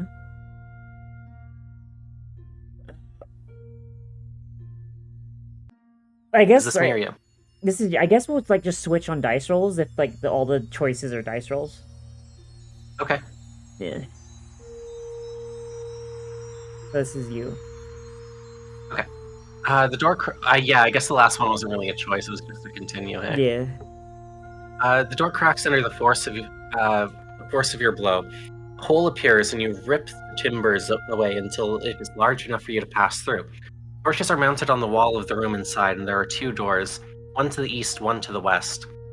There's no furniture to speak of, but some remains perhaps of a table and chair litter the floor among a thin covering of dirty straw. The wood has been broken in what appears to have been a furious battle, the result of which lies before you. In the center of the room is a familiar sight. Casting your mind back to the battle you have just won, you recognize the figure of an armored knight laying face down in the straw. His face is hidden under an elegant helmet, decorated with wings coming from above each ear. A dark bladed sword has entered his body through a gap in his armor between his arm and shoulder. Laying next to the knight, there are 3 other figures. One is similar in stature, but wears a tough leather tunic and helmet. A bloody stain around his belly indicates how this adventurer came to grief. The other 2 figures are not so familiar. They are shorter than the others, and were dressed in armor of scaly brown hide. They have gnarled pug-nosed faces with vicious teeth set in their lower jaws. All 4 bodies are long dead. Shorter and pug-nosed faces. So they're orcs. Shorter? Uh-huh. I always imagine orcs being tall. I mean... Okay. I mean, this is like 1993, so this is like, what, like 2nd edition D&D? Okay, yeah, sure. No. You step forward to get a better look. Suddenly you hear a chomping sound coming from somewhere in the room.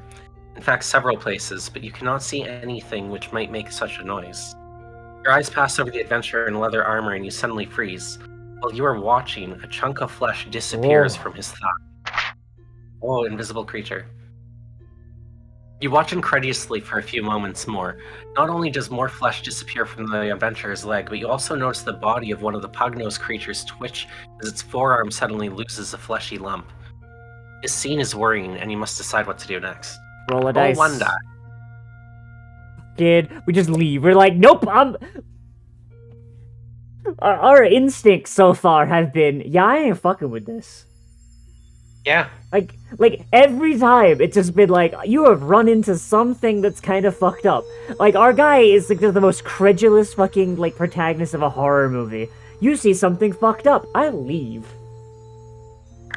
Most frustrating fucking, like, dungeon master, like, experience ever. It's like, you see a thing before you, I'm gonna leave.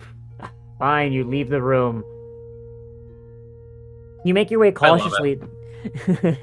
You make your way cautiously towards the door, horrified by the sight of the body slowly disappearing. You step across to one of the pug-nosed creatures, your scaly foot catches something in the air. A screeching noise from somewhere is followed by a roar of pain from you as sharp teeth clamp on your foot. You lose 2 stamina. The shock causes you to tumble over and freeze your foot, but you lift yourself up, something is happening in the room. 3 shapes materialize in front of you. You have enough stamina, turn to 447. Your eyes widen as 3 scrawny Why does it feel like there should be an image here? It does feel like there should be an image there. Your eyes widen as 3 scrawny creatures form before you. They're thin and angular and move in quick, jerky motions. Although their bodies are covered in scraggly fur, dark... Ugh. Ugh, fuck, I hate monsters so much. I would actually fucking kill for gamer subs right now. Is it the carbonation? Yeah. But, like, I can carbonate gamer subs just fine. I think it's just, like, there's just too much taurine. Okay. Yeah. Ugh. Although their bodies covered in scraggly dark fur, their bony faces are bald with tiny eyes. The center of each face an oversized protruding mouth rimmed with sharp teeth. These vicious little flesh feeders live on carrion. While feeding, they make themselves invisible to avoid being caught unaware. But in between meals, they are both visible and quick-tempered. They now face you. Oh. There is a picture supposed to be here. Okay.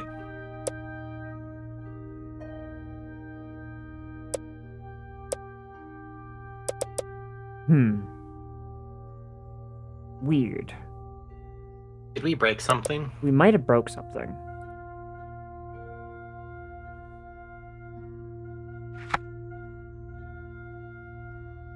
Maybe if I close it and reopen it?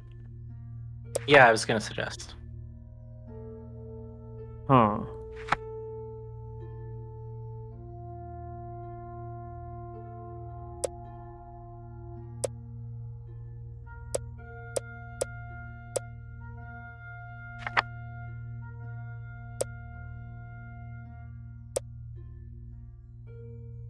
Okay, so something's broken.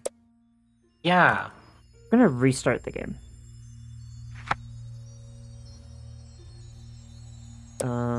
Can I?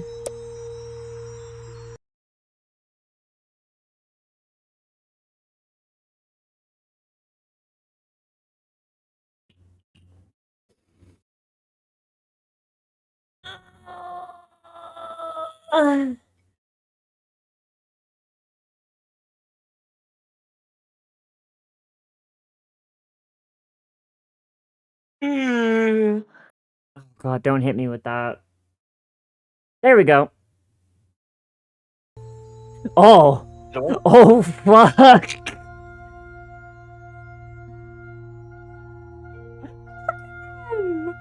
Oh my God, Lynn, look at those! Yeah, they're little guys. I love them.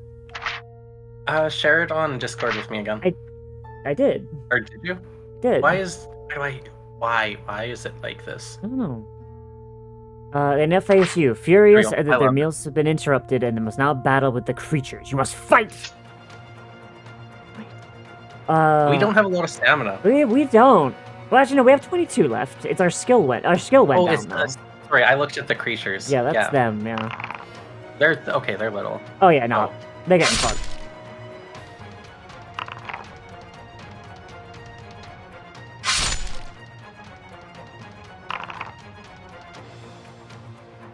Oh boy.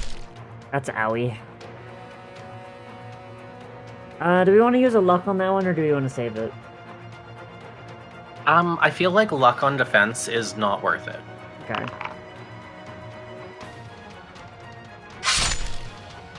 Unless it would save us from dying. Yeah.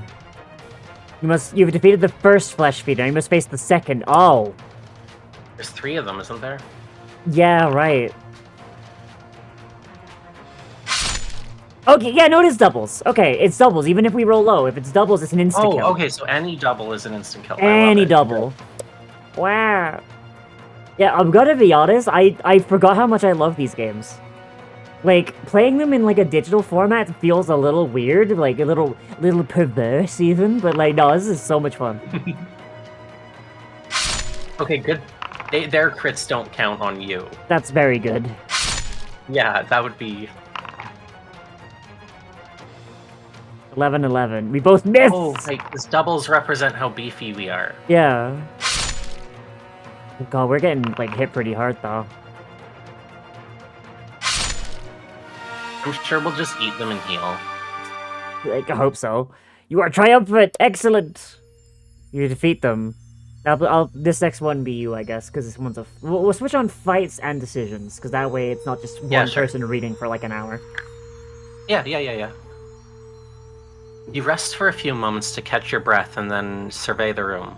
Oh, why did that happen? Huh? Oh, my Discord just jumped around on me. Wow. Your curiosity overcomes you and you begin to investigate the 7 bodies in the room. The they are orcs. The pug-faced orcs are dirty and smelly. You try a mouthful of flesh, but spit it out in disgust. Around their waists, they carry small bags, which, when ripped open, send a shower of small bones flying across the room. Oh. 2 adventurers are not much more interesting. Similar pouches contain those round pieces of shiny metal which you came across before. They scatter on the ground and you ignore them. We're wasting a lot of money, eh? Yeah. Like if this was any other one, we'd be like, ooh, money. Pack on the back of the adventure is in pack on the back of the adventure in the winged helmet is decorated and attracts your attention. One of the straps breaks as you rip it off his back and grip clumsily inside. You feel something solid. As you fumble angrily with the rucksack, a hard wooden casket drops to the ground and falls open.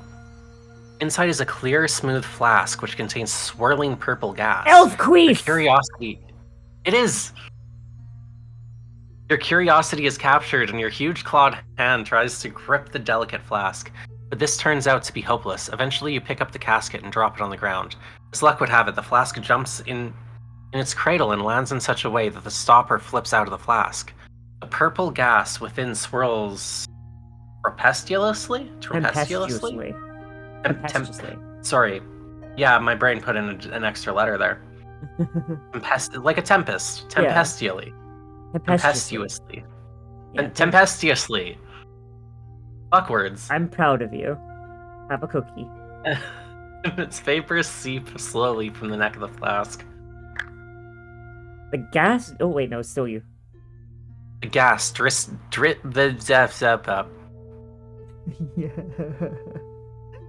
gas drifts from the flask, but rather than spreading out, it pulls itself together into a purple cloud and billows up before you. You watch open-mouthed as the shape begins to form in the cloud and eventually turns into a face. They are alive! Oh my god! Which stares deep into your eyes. The face is human-like, but thin, with jagged features. The pupils of its eyes are not round, but are instead serpent-like. Its thin-lipped mouth opens and speaks. Jibmar, Fliblis, Defrunapru. Mjorfsnit.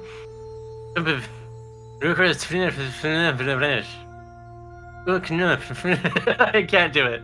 Why do I feel like the author, like he just found like, this was like 93, so it'd be like AIM. On AIM, he just found a trans puppy girl and just called her cute for these.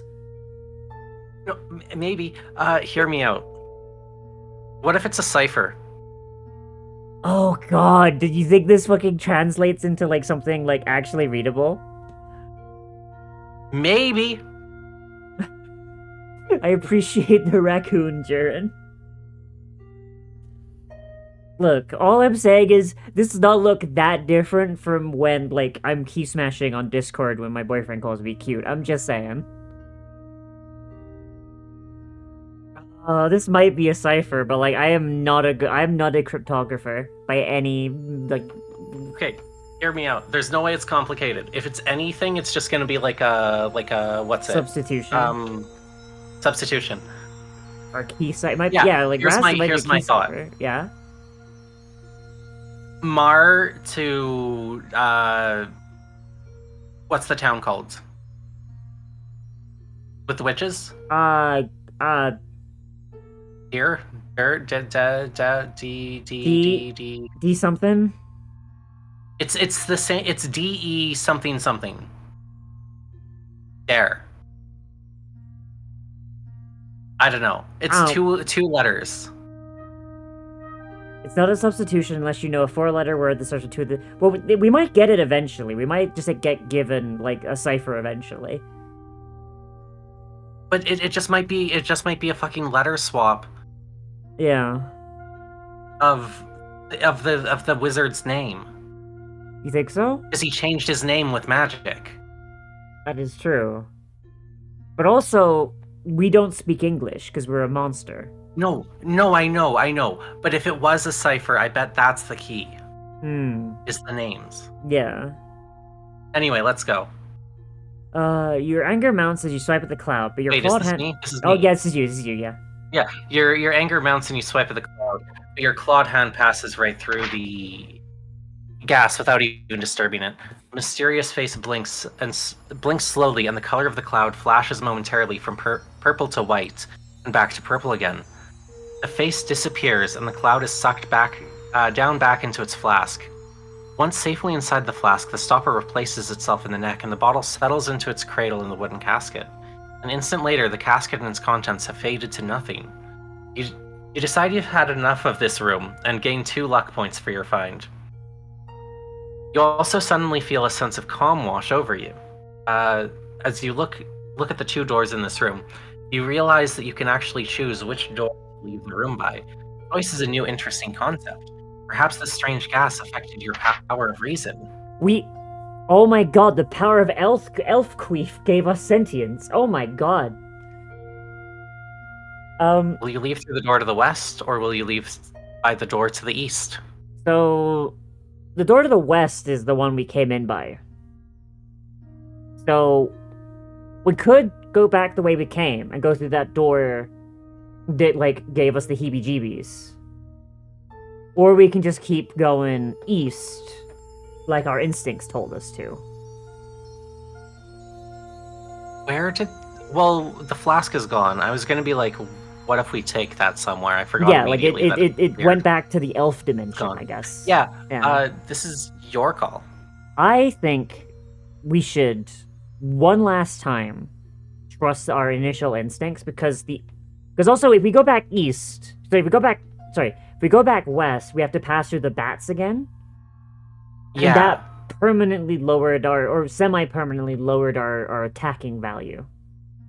So I feel like that's probably a bad idea. So we'll go east, like our instinct said. Hope daylight is to the east. And hope daylight is to the east, yeah. I mean, seeing as like bats were like to the west, I'm going to assume that like west is out, or sorry, east is out. Sure. You leave the room along a dusty corridor. A strange bluish light comes from glowstones set in the ceiling to light your way.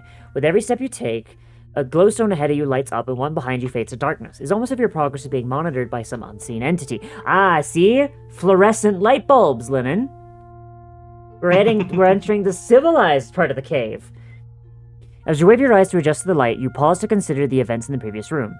You retract your claws and rub your rough, scaly belly thoughtfully. You can make no sense of what has happened. Eventually, you set off once more. After a few paces, you come to a junction. A passageway runs off to the north. You may take this by turning to 311, or you may continue in an easterly direction, turn to 390. I guess this one's yours. North or east? Yeah. Do we keep going east, or do we turn north? We were going east, right? We were going east. Let's keep going east. Keep going east? Alright. Ooh! The fuck's going on here? Hobbits! Hobbits! They're definitely hobbits. Filthy hobbitses! You head off eastwards. After a few steps, the passage begins to widen. You can hear distant sounds ahead. As you get closer, you recognize them, and your mouth waters. For the sound you can hear is the unmistakable chatter of tasty hobbits. Are we Gollum? We might be Gollum! Without any consideration of the consequences, you make your way quickly towards the noises. The glowstone lights your way to a wide chamber. The passage enters it around a bend, and you stop to survey the scene. Marble flooring marks the entrance to this meeting chamber, which is decorated with carvings and dark archways. 3 hobbits wearing none of that obstructive metal armor are engaged in a heated discussion in the center of the chamber. If their backs towards you, they are concerned about their safety, and one of them keeps on looking around the chamber for any signs of danger. The hobbits! Will you wait until this one is occupied before rushing into attack, or will you simply ignore the advantage of surprise by simply rushing in and by turning to blah blah blah? Alternatively, you may wish to ignore the hobbits and head across the chamber to a passage opposite, which continues to the east. Oh, look, a pigeon sword. Okay. I feel like the things I draw would go good in these books. Yeah. Lennon, maybe we should make one of these books, but like using the sassy rule set. That'd be silly. I'd love it. How would that work? I don't know. We should do it. Yeah, we should. Oh, we literally just do it. Just. I don't know. I feel like we could do it. Okay. His characters. I know. I love him. Or them. I don't know. Do monsters have gender? I don't know. They might. They might. Oh god. Okay, so on the one hand, we're low on stamina, so eating a hobbit or two might heal us. Yes, eating a hobbit could be good, but that also means fighting the hobbits. That also means fighting the hobbits, yeah, and that's 3 hobbits we have to fight. We need to, we also go to the east. Yeah, we could just leave and hope the hobbits We've been don't. really good at that so far. Yeah, you know what? Our instincts so far have more or less just told us to leave. So, yeah, let's just leave. You step forward to make your way to past the hobbits, but even as you take your first step, you know that you cannot carry out your attention. You may wish to ignore the hobbits, you cannot pass by your favorite food. God damn it! So we're still not that past. We're not that past it. We're. Do we want to just go back and just fucking ambush the hobbits? We have a bookmark. I kind of want to see how this plays out. What do we do? The excitement is too much. Your blood boils with the fire of battle and the promise of feasting on the juicy bodies of the 3 hobbits. You cannot control yourself, and you launch yourself into the chamber, claws poised to strike. As you rush towards them, the hobbits shriek in terror and draw their short swords to defend themselves. You must fight. Oh my god. So yeah, so we already killed Frodo. I feel like now we gotta kill. Would have ended up regardless. Yeah. Okay, so we've already killed Frodo. Now we're gonna kill Sam, Merry, and Pippin. We're getting styled on by a fucking hobbit!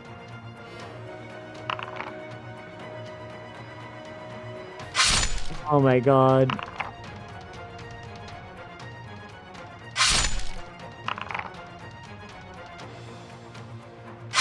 Okay, hang on. We might need to use a luck on this one. Yeah, go for it. Lucky. It's still just a scratch. Good. Alright, good. Oh! Insta-kill!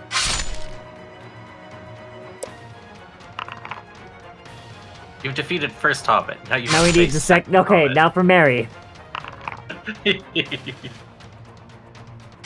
Okay, this hobbit's not rolling as well. Okay. Alright, Pippin. Oh god, Pippin's got a lot of stamina. Oh no. It's a- Yeah! It's a kill! Good job. Oh boy. Alright, turn to page 2. You sit down between the 3 hobbits, licking your lips as you remember the tender taste of their flesh. Grabbing the nearest one, you sink your teeth ravenously into its meaty rump and let out a soft low growl of contentment. For a short while, you feast messily on the hapless creatures. Each hobbit is carrying a small pouch of flat, round, shiny pieces of metal, and you may take them if you wish. They are in fact gold pieces, and if you decide to take them, you're not carrying 12 of them with you. You restore your stamina. Okay, we do get a heal. You restore your stamina to its initial level with the tasty meal and add a luck point for your victory. You may now leave the chamber. Do you wish to continue east along the passage opposite one you entered by? If so, turn to 153. Do you wish to retrace your steps to the junction, take the northerly passage, turn to 311. Alright, this one's yours. Does it show in our inventory that we have gold? Let's see. Oh. No. How do we... Is there a notes thing? How do we determine that we have 12 gold pieces? It might update after we're through here. Okay.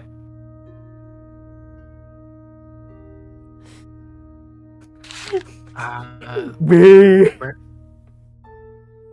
Okay. Oh, my head's in the way on stream. Oh shit! Oh shit! Hang on. Hang on. I'm just gonna really quickly. Look at the little guy. Look at him, great, bro.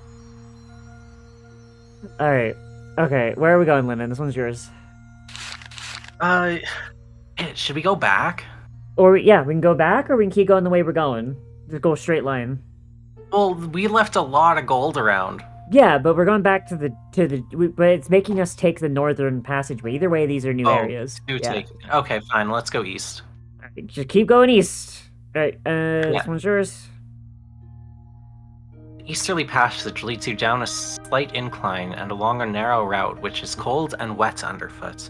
The glowstone The glowstones light your way once more. You soon find yourself sloshing and splashing along the corridor. I remember this page. Oh. And you look down to find your scaly feet are walking not through ordinary mud, but through a thick jelly-like substance which appears to be dark blue in color. The passage bends sharply around to the north as you plod onwards. Your progress may be unpleasant, but you feel no effects from the slime. Slime. Eventually you reach a junction. Head straight up the corridor. The slime changes to an even darker shade of blue. To the right, a single step upwards leads to a dry passageway heading east.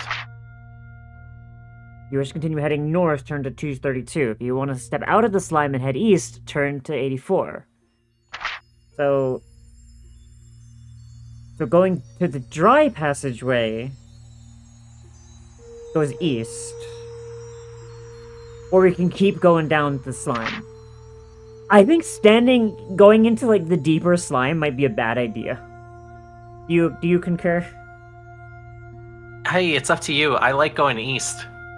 Yeah, I like going east too. Yeah, you know what? East has not, so far, going east has gotten us money, snacks, and like a little bit of slime. Fortune. So like, so far, east has been doing us good. We're gonna keep going east.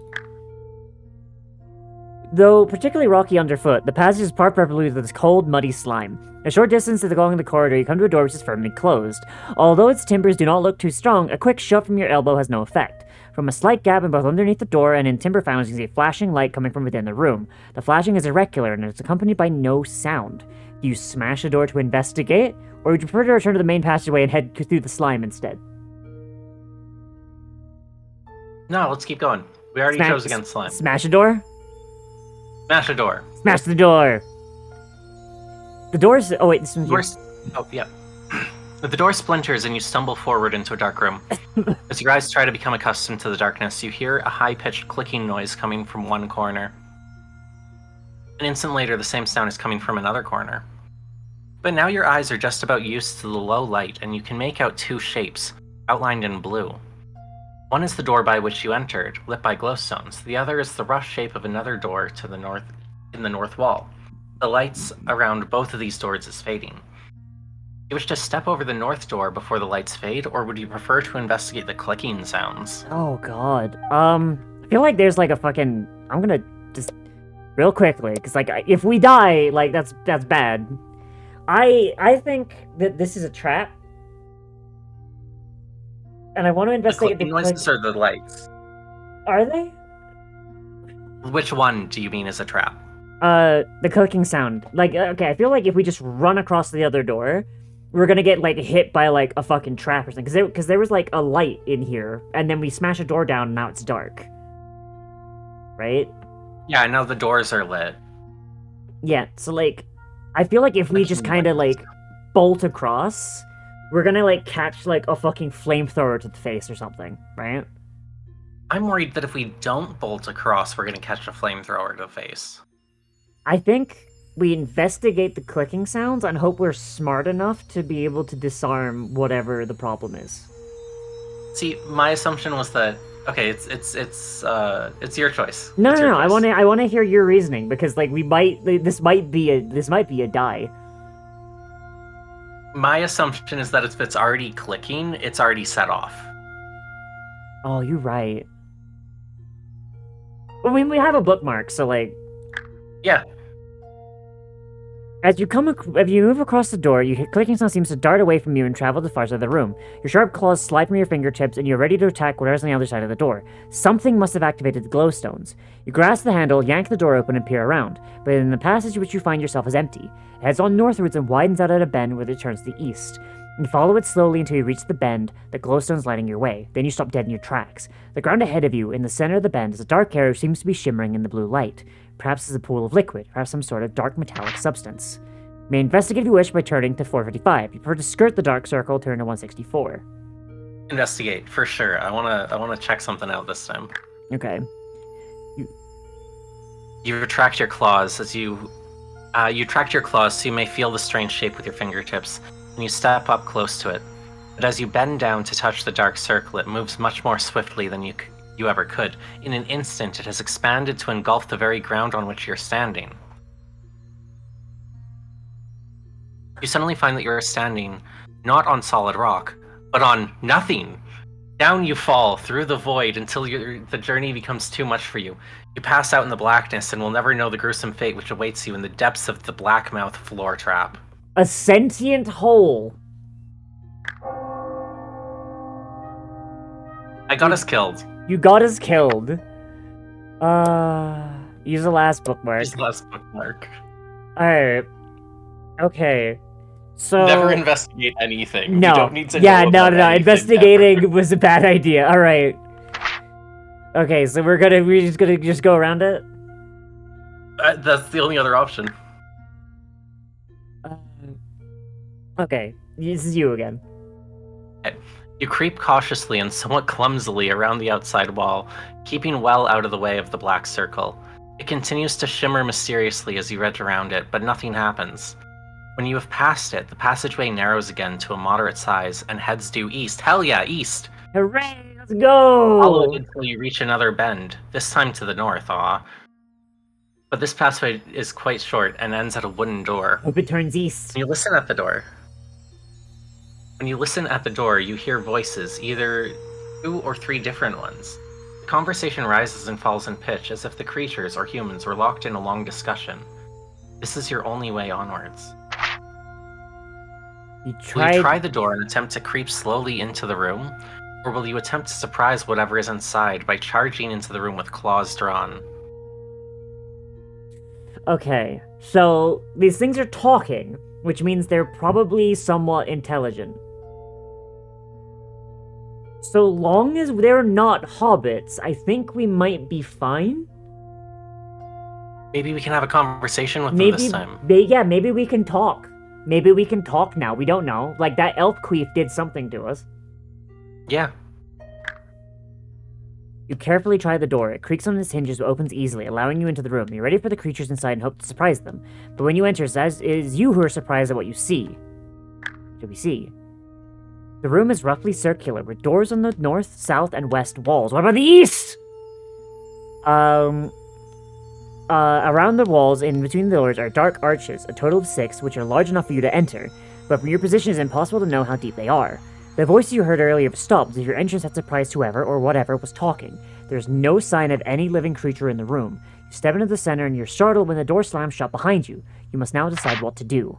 Do you leave the room through one of the doors, or do you stay and investigate the room further? Alright, Lennon. Investigation kills you. You have to leave. You have to leave. You may leave by one of the 3 doors leading from the room. Which one do you choose? North, west, or south? Wait, this implies we came in through the east one. Oh, this is wizardry. True. Oh, God. Wizardry. Okay. North is consistently north, so let's go north. Yeah. We've been going east and north so far. Yeah. And west is like the anti-east, so that's probably bad. Yeah. The door opens into a narrow passageway heading north. What is it? I just chose. No, it's you. Yeah. So yeah. Like, there's so many choices, like, really quickly, I got confused which one was what. The door opens into a narrow passageway heading north, and glowstones flick on to light your way. Unlike the other passageways you have been traveling along, this one has a cobbled floor. Ooh. Cobblestone feels smooth and pleasant for your great feet to walk on. You cannot ignore the feeling of apprehension, since the stones must have been laid by an organized and intelligent creature. You follow the passage for a short while until suddenly a loud clang sounds behind you and stops you dead in your tracks. You wheel around to find that a heavy portcullis has dropped behind you and sealed off the passage.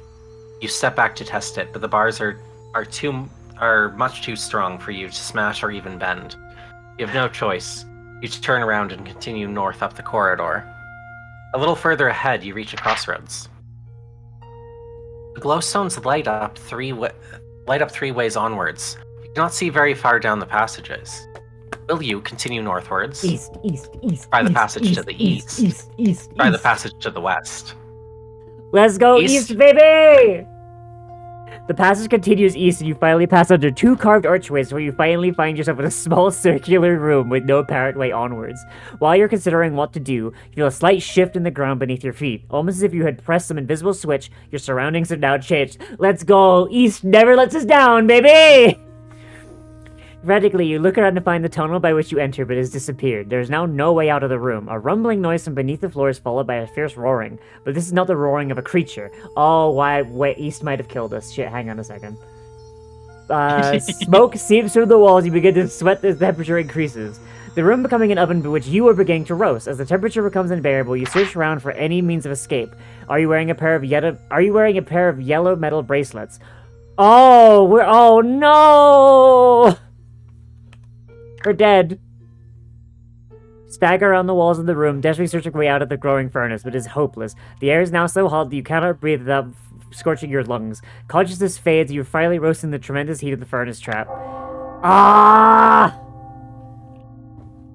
So we can get items to get through certain things. Okay. Oh, this puts us a bit back. All right. Do we want to actually wait? I should have asked. Did we want to like just jump forward to where we were? Yeah, where we kind of were.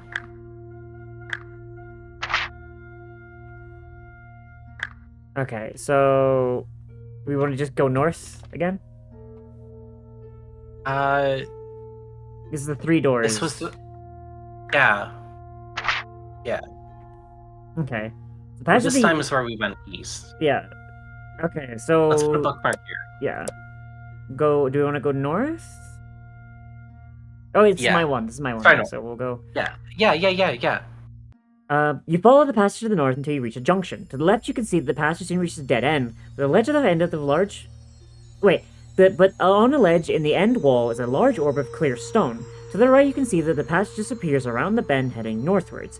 Assuming you have not already done so, if you want to examine the orb, turn to 155. Or if you want to turn right and head northwards, turn to 81. What are you doing? What are you doing, Lid? I want to examine the orb. Orb! You approach the orb. You approach the orb. Sorry. That's you, it's you. Yeah. You approach the orb. Its perch is only slightly above your head, and you reach up to take it. Your claws scrape against the glass as your hand closes around it, but suddenly you leap away and howl in pain. Although its appearance gives no warning, the orb feels red hot to the touch. You lose 1 stamina point for the burns. Bruh! We're still alive. Oh! A shape begins to form in the crystal. Interesting. Okay. A shape begins to form in the crystal. Moments later, a shriveled, death-like human face within the orb opens its eyes and glares at you. Its mouth begins to speak, and an eerie voice booms along the corridor. Oh, please, scribblish. That's it.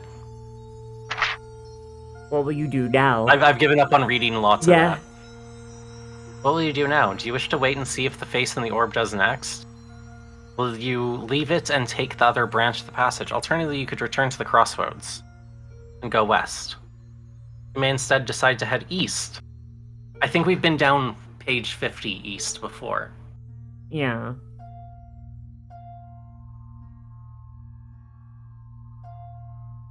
This is your choice.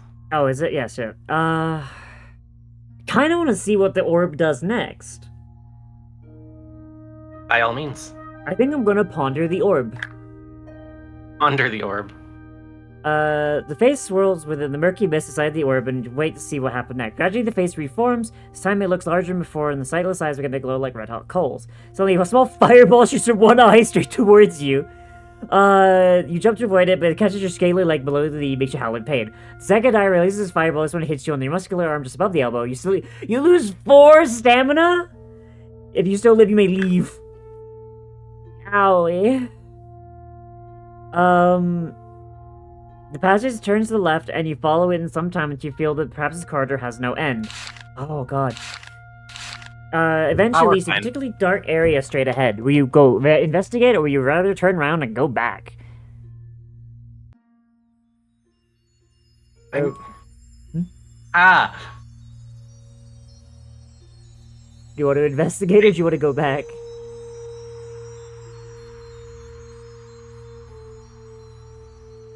Let's investigate. Maybe this one won't kill us.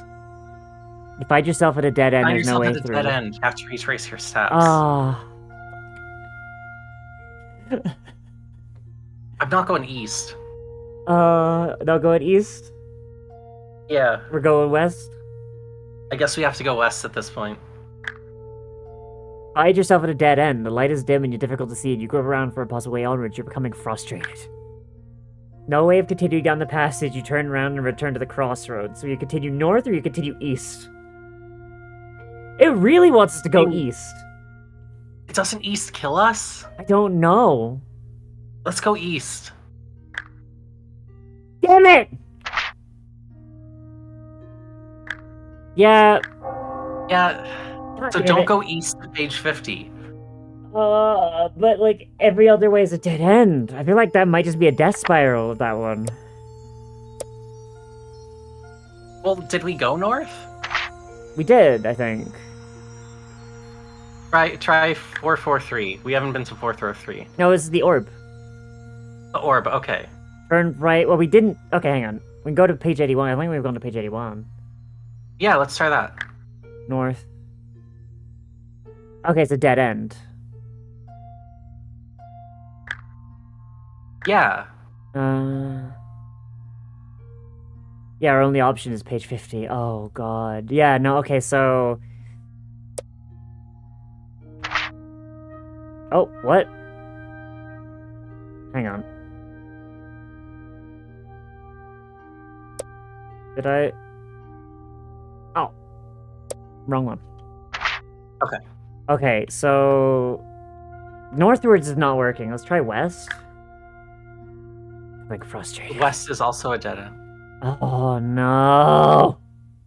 Well, I think we got ourselves in a place where it just ends. Yeah, we have, There's something else we can do with the orb. No, it says if we've already done the orb thing. Yeah.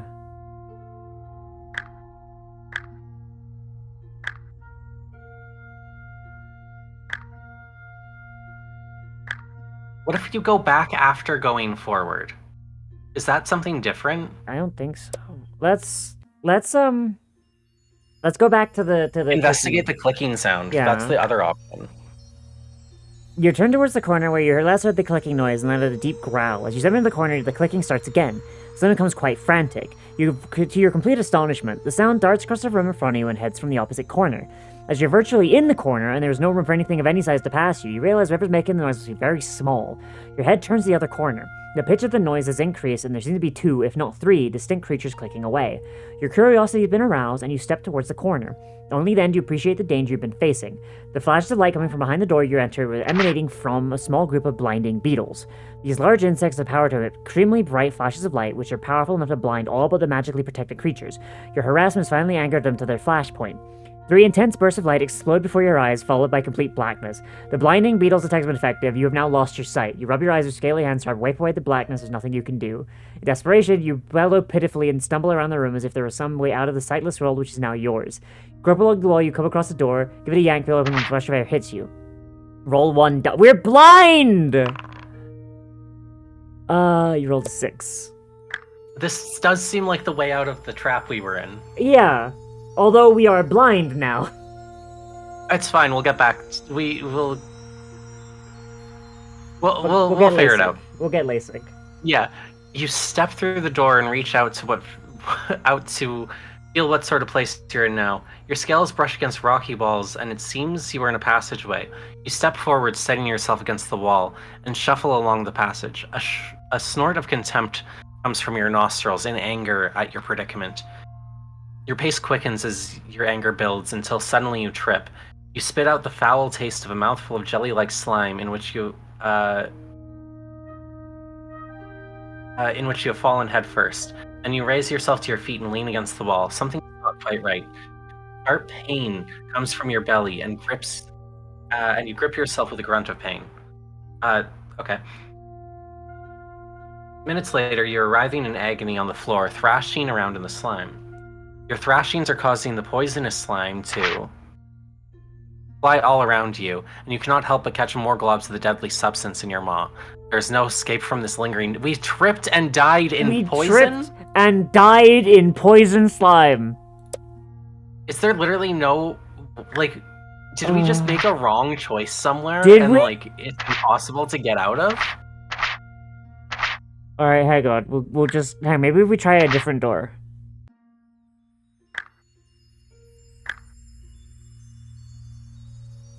Okay, maybe we investigate like the room. Which room was this? Oh wait, someone can talk to us. You glance from arch to arch, trying to decide whether to investigate. So we're in the arch room. I just clicked investigate on it. The one that like we were hearing voices. Yeah. The stillness is here is unnerving. Whatever happened to the voices you heard? As if in answer to your question, a sound drifts from one of the alcoves. What about this? Is that better? Ah, yes, I can tell you understand me. Look, I can help you. Maybe you would like me to direct you to a tasty morsel? 2 fat hobbits? Or shall I tell you about he who knows all your secrets? I speak, of course, of Zaradan Mar. Come, talk to me. You're stunned to silence by the voice speaking to you in your own tongue. Is inviting you towards one of the arches. Will you enter and speak with the being within, or are you suspicious of this strange voice? If you wish to enter the arch and talk to the owner of the voice, turn to 2323. If you wish to leave, turn to 405. I'm going to bookmark right here, and I'm going to delete this one because it kills us. Alright, Lynn, this one's on you.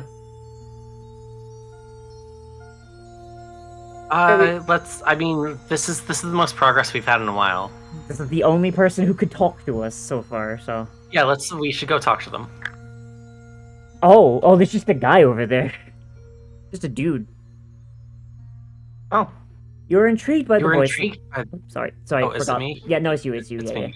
Yeah. You are intrigued by the voice and find yourself strangely attracted to it. Ooh. It guides you towards one of the central arches in the east wall. Come closer so I may speak to you in private. No, not that arch, this one. That's right. Have no fear. I will tell you of the all-knowing one, and tell you where you will find some juicy hobbits. Just a little further. It is so long since I've enjoyed company, and I do so love to find what happens in the outside world. Oh, this is fucking sketch as hell. You pass through the arch and look around. Yeah, this is kind of sketchy. When your eyes have adjusted to the light, you can see that you are standing in a short tunnel, which ends several paces ahead in a dead end. There are no glowstones, but a glistening sheen covers the ceiling. At the end of the short passage is a shape, which you can just make out. It appears to be a human, sitting on the floor, leaning against the wall, a tattered cowl over its head. A leather flagon stands at its feet. Come closer, says the voice. My hearing is not good. Can I offer you a drink? Oh, boy. Why do I feel like this kills us? Hey, it's your call. You know what? We have a bookmark. Fuck it, we ball. Like, we've literally been in a death spiral for the last, 15 minutes, so why not? Yeah, let's go. You growl suspiciously and step closer to the creature. This figure, even. The spines on your back are bristling with every muscle is tense. You extend one arm just far enough to hook a claw into the ragged cowl and flick it aside. Beneath the cowl is not what you're expecting. The sight of the rotten head with its gaping eye sockets makes you stagger back in fright. An evil laugh resounds through the air, coming from not from the figure, but the glistening chatter matter hanging from the ceiling. Having snared you in its lair, its ability to speak in many tongues, it now drops from the perch to cover you with its sticky web-like body. While you struggle in vain inside the living slime, it releases deadly poison, which will paralyze you. As your struggles subside, the chatter matter begins to digest your tasty body. You will get no further. The end. Bruh! We died. We died! Alright, use last bookmark.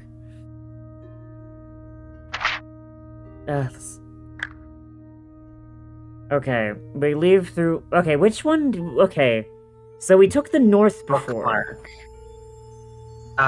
Did we? Is this a new one, or is this, This is the three doors. The north one, I'm fairly certain, leads to the oven and all the dead ends. Okay. So we could go west or we could go south. Whose choice is it? I think it's yours. 6 is a weird number. Let's go there. Okay. I'm gonna delete this bookmark and I'm gonna make a new one. I bet we die. I hope not. The door opens and you find... I made the choice, I'm reading, sorry. right? Right, yeah, you're reading, sorry. You keep forgetting. I'm getting the door tired, opens. I think. The door opens and you find yourself in a court. If we die again, we could stop.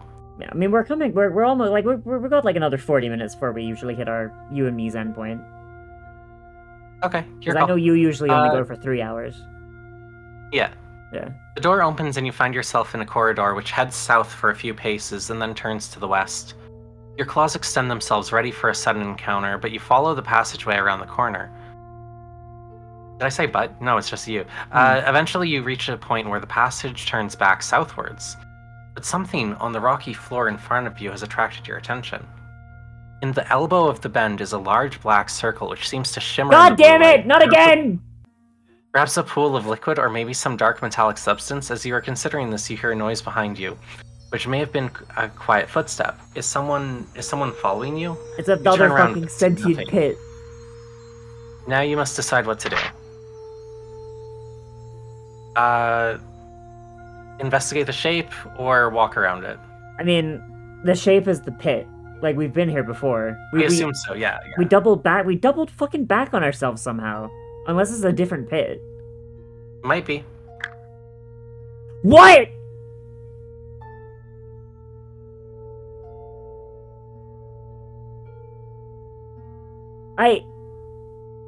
Is this just death? Is it just death no matter what?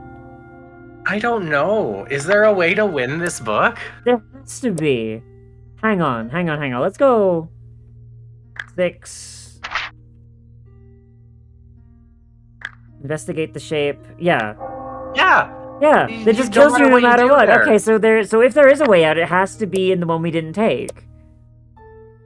Which I think is west. Yeah, let's go.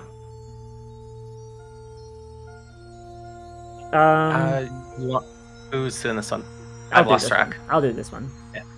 Yeah. You step up to the door in the west wall and tug at the handle. The door will not budge. You grunt in anger and take a step back and prepare to smash the door. But the door is stronger than you thought. You nurse the muscles in your huge scaly shoulder for a few moments, losing one stamina point, and then return to the center of the room. If you still have enough stamina, will you try the other doors? Fuck. So this is just death, then. Unless we have those golden bracelets. Yeah, I think we missed something, like, by not going back earlier. Let's go, like, a few bookmarks back, then. Let's go... this one.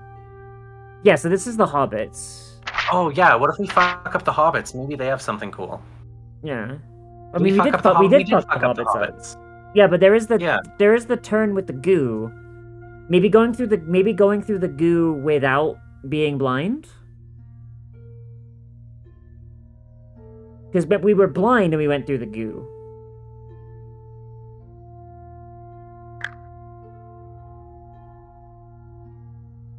Okay, yeah, just kill the hobbits. There's a different...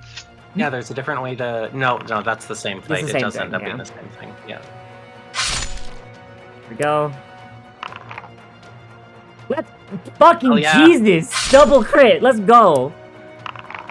Something for a third crit. I was hoping for the triple crit. Yeah.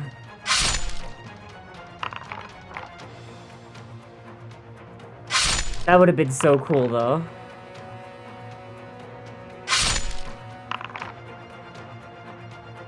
God, fucking Jesus, die, Hobbit!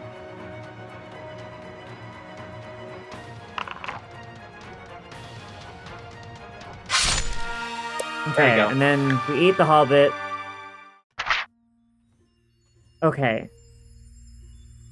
We went east that time. We went east that time. Maybe we should go back and take the north passage. Yeah, let's try that. Because right now we've reset our health to full. Let's put a bookmark here. And then we'll delete this bookmark because it kills us. Okay. Is this you or me? I don't remember. The glowstones once more light your way as you plod slowly north up the passageway. After a short distance, you see a shape ahead, slumped motionless on the ground. This is new. When you reach the spot, you can see that these are the remains of a small furry creature, about the size of the dwarf you came across earlier. It's probably been dead for some time, but if you are hungry, you may wish to feed on it. We're already at like max health. I don't think there's a reason to feed on it. I don't think we should feed on something this dead either. Yeah, so we're gonna ignore it and continue. We won't count that. We won't count that one. So like, I'll make The this passage one. is straight for some time until finally reach its end at a junction. It may turn either east or west here. So east I was feel going like east really is well the for us trade. until it wasn't. Yeah, Maybe we should give west a go. I'm down for that. You continue west, and you notice the air is becoming distinctly cooler. Is air getting cool a good thing or a bad thing for leaving a cave? The walls of the It passage. depends. Oh, A breeze, though. Ooh, Yeah, a let's go. breeze. A breeze is blowing against you as it persuades you against this course. Your ears pick up the sound of running water, and each step brings the sound closer. Eventually, you find yourself standing on a narrow, rocky bridge which spans a bubbling stream some distance below. You stop to look down at the flowing water. It's not easy to see in the dim light, but your nose twitches at the unpleasant smell which issues from the stream. Ew. You recently feasted on a hellhound. You must lose 2 stamina points for the nausea you now feel. You take this passage, turn to 172. If you would prefer to continue west, turn to 149. We luckily did not feed on the hellhound. I didn't even know there was a fucking hellhound on offer. That's what the furry thing was, I'm assuming. The thing we just chose not to eat. Yeah. Alright. Do we take the passage or do we continue west? Fucking... What did it say about the passage? Was there something special about it? Is that where the breeze comes from? I think so. No. Wait. No. I think the passage is following the brook. And then, like, just continuing west is, like, just crossing the bridge. I don't know. Shit, okay. I think we should go where the breeze is. Which is the passage. Sure? If that's correct? Sure, I'm gonna hit a bookmark, because this one's very weird. Yeah, let's go. Let's take this passage. The northward passage is short and ends at a stout wooden door. We force the door open. Like I'll let you, cause this one's like a nothing. I'll let you make this one. Door. Door. Door. All is silent as you. Wait, hang on. This one's you. All is silent as you enter. The room is large, with a high ceiling, and a musty smell permeates the air. There are 4 doors leading from the room. God damn it! 1 in each wall. A long table stands in the middle of a room, and on it is a short stick with a metal head laying next to some small spikes. A couple of planks of wood are resting against the table. It's evidently a workroom of some sort. In one corner of the room, you find the products of the work carried on here, 2 tall and thin wooden boxes, almost as tall as you are, leaning against the wall. They are standing next to a hole in the wall just above floor level, which is wide enough to fit one of those boxes through. You puzzle over this for some time. What do you want to do? I kind of want to look inside the boxes. Why do I feel like they're making caskets? Yeah. Kind of want to look. And what would the hole in the wall be? Yeah, like, assuming there's nothing like deadly inside the box, I'm sure I'll be able to look inside the hole too. So I want to look inside the boxes. Zombies! Oh. Look at this little rat. He's like, oh shit! Like this rat's like, oh shit, Greg, fuck! Oh, that is a ghoul. That's a ghoul. You step over to the 2 boxes and shake one of them. Something soft and heavy bumps about inside. This arouses your curiosity, Uwu, and you search for a means of opening the box, but none is apparent. In your frustration, you tip the box over and it crashes to the ground. Your attention focuses on the wider end as a splitting sound from within the box gets louder. Suddenly, a crack appears in the wood, then another. Finally, the front of the box smashes apart and your eyes widen as they catch sight of the hideous thing within. A human shape appears, or rather something resembling a human corpse, but it's not dead, and its thin lips are slowly curling back to reveal sharp teeth and a forked tongue. In an instant, the creature suddenly sits bolt upright and turns its head towards you. Its eyes flick open. Not doing that shit. The creature's eyes fix onto your own. They glow white and you cannot break from the gaze. When its eyes finally close, you feel strangely lightheaded. As if in a trance, you step away from the corner and head towards the door in the east wall. You open it, step through it, it closes behind you. Only then do your thoughts turn to normal, but you're far from normal. You've been cursed, and to able to find someone to remove your curse, your skill and initial skill have been reduced by 2 points. Your stamina is also reduced by 5, along with your initial stamina by— oh, what the fuck? That's a lot. Oh. Kinda wanna undo that one. Can I call a mulligan on that one and look in the hole? I mean, the bookmarks are representing having your finger on a page, so yes, that's how that works. Yeah. I'm like, cheating is allowed. Okay, we'll take the Yeah, by all passage. means, it's a fucking book. Force the door open. I want to have a look in the hole. You poke your head through the hole in the wall and take a deep breath. The foul air makes you cough deeply. You can hear far below the sounds of running water and the smell coming from the filthy river is overpowering. You push yourself back in the room. Will you investigate the boxes, or you push the boxes into the hole in the wall? Do it. I kind of want to do that. Out you go.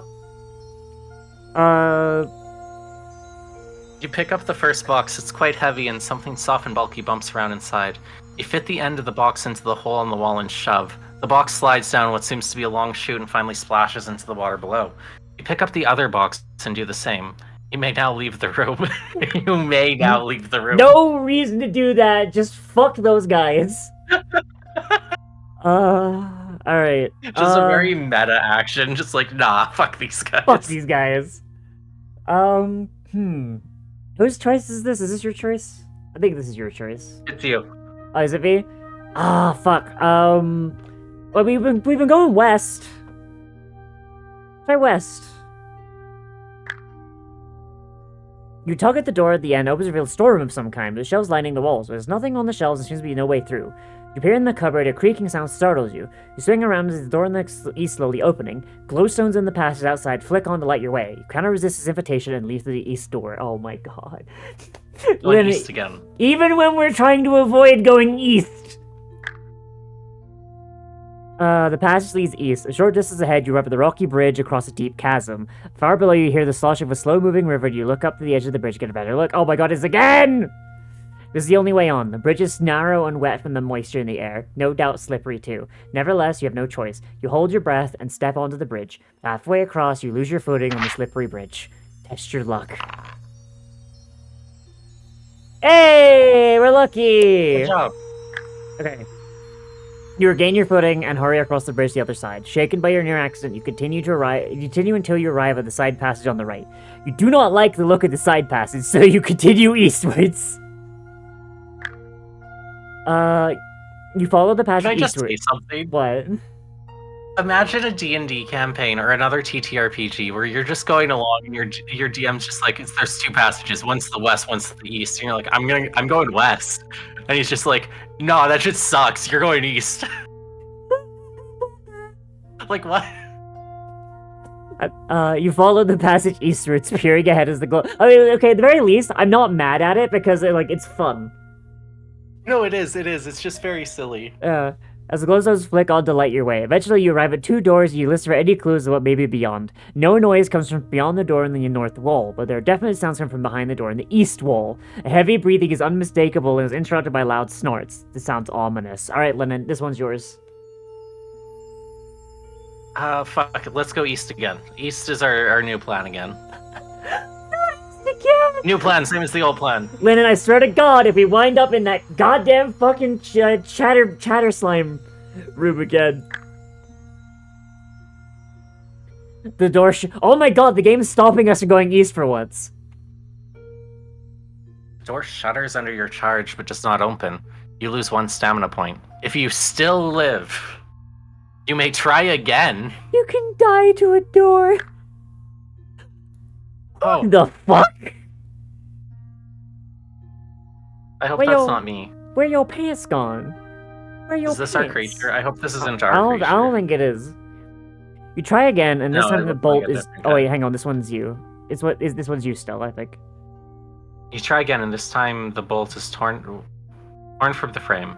The door flies open, and you step into the room, ready for the creature inside. The room itself has a door in each wall. Again? Right, so many doors. How is this place built? It's like a fucking grid. Oh my god.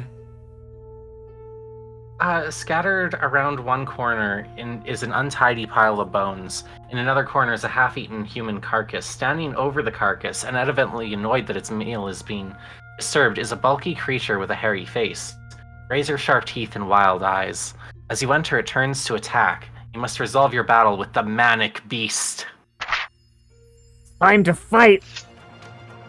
Okay. You must fight. It would have been. Oh, I thought that was a crit. Then I was really excited. Yeah. Oh, it's a crit. It's a tie. Wait, our health doesn't suck again. Yeah. It's not the When did crit. we heal? I don't know. I thought we lost like 5 max health at some point. Oh no, we undid that one. We put our finger on the page. Oh, okay.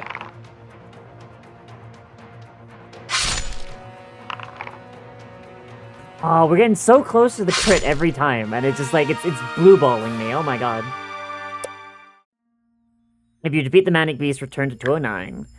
You may, if you wish, regain your strength by waiting a few moments in the room before continuing. You could pass the time by feasting on either of the dead creatures. Which one looks the tastiest? What does our health look like? We're at 19 out of 22.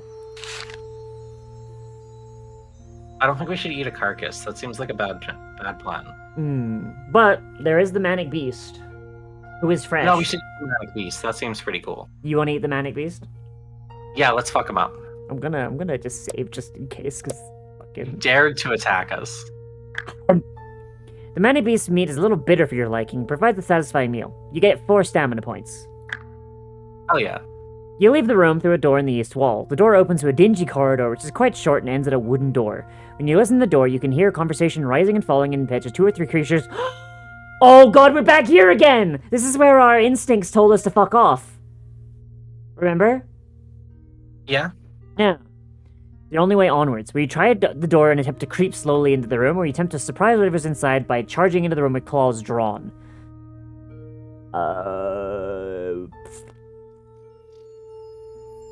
Oh wait, no, this one's... Wait. Shit. I think I got everything mixed up. This Yeah, one we was, did. This one is my choice. And you were supposed to read... I'm stupid. I'm sorry. Yeah. We got the choice and the reading mixed up, I think. So we still can't understand English. No, we can't understand shit. I feel No, like, we're smart enough for some things, but not language. You're right. I feel like charging in and just attacking things is a dumb idea if we don't know what's on the other side of the room. That's true. So let's try doing slowly. You carefully open the door. It creaks on its hinges but opens easily, allowing you into the room. You're ready for the creatures. It's like when you enter, you are surprised what you see. The room is roughly circular. Motherfucker! We're here again! Damn it. Ah! Maybe we should have burst in and killed everything. No, that's how we get the fucking chatter slime. Is it? Yeah. This is the room with the fucking chatter slime.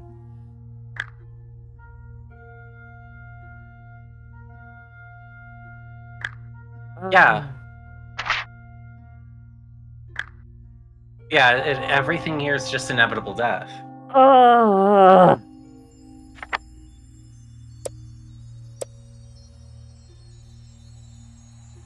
Okay. So eat the Manic Beast. Is there another way?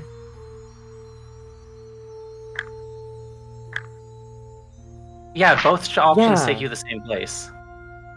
Oh my god! Okay.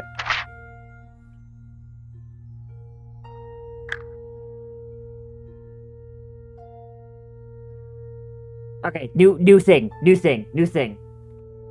Okay. You quicken your pace along the passage away from the stink of the stream. Suddenly, your heavy footsteps towards nothing and you're falling downwards through the air. Your bulky body picks up speed quickly, but luckily the fall is not a lengthy one. You land in a heap at the bottom of the pitfall you walk straight into. If it were not for your bulk, you would have landed unharmed. You might have landed unharmed on the straw-strewn floor. But a pain growl rises from your throat as you nurse your right leg. Blood is seeping from between the scales, and you've twisted your knee badly. You lose 3 stamina points from the fall. Luckily, we live. Cannot see a thing. Your heavy feet shuffle noisily through the straw which covers the floor, which you grope around the walls for a way out. If this cavern is the lair of another creature, then you may well be walking straight towards it. But you hear no sounds other than your own, and eventually you reach a hole in the rock, which is large enough for you to walk through and leads to a passageway.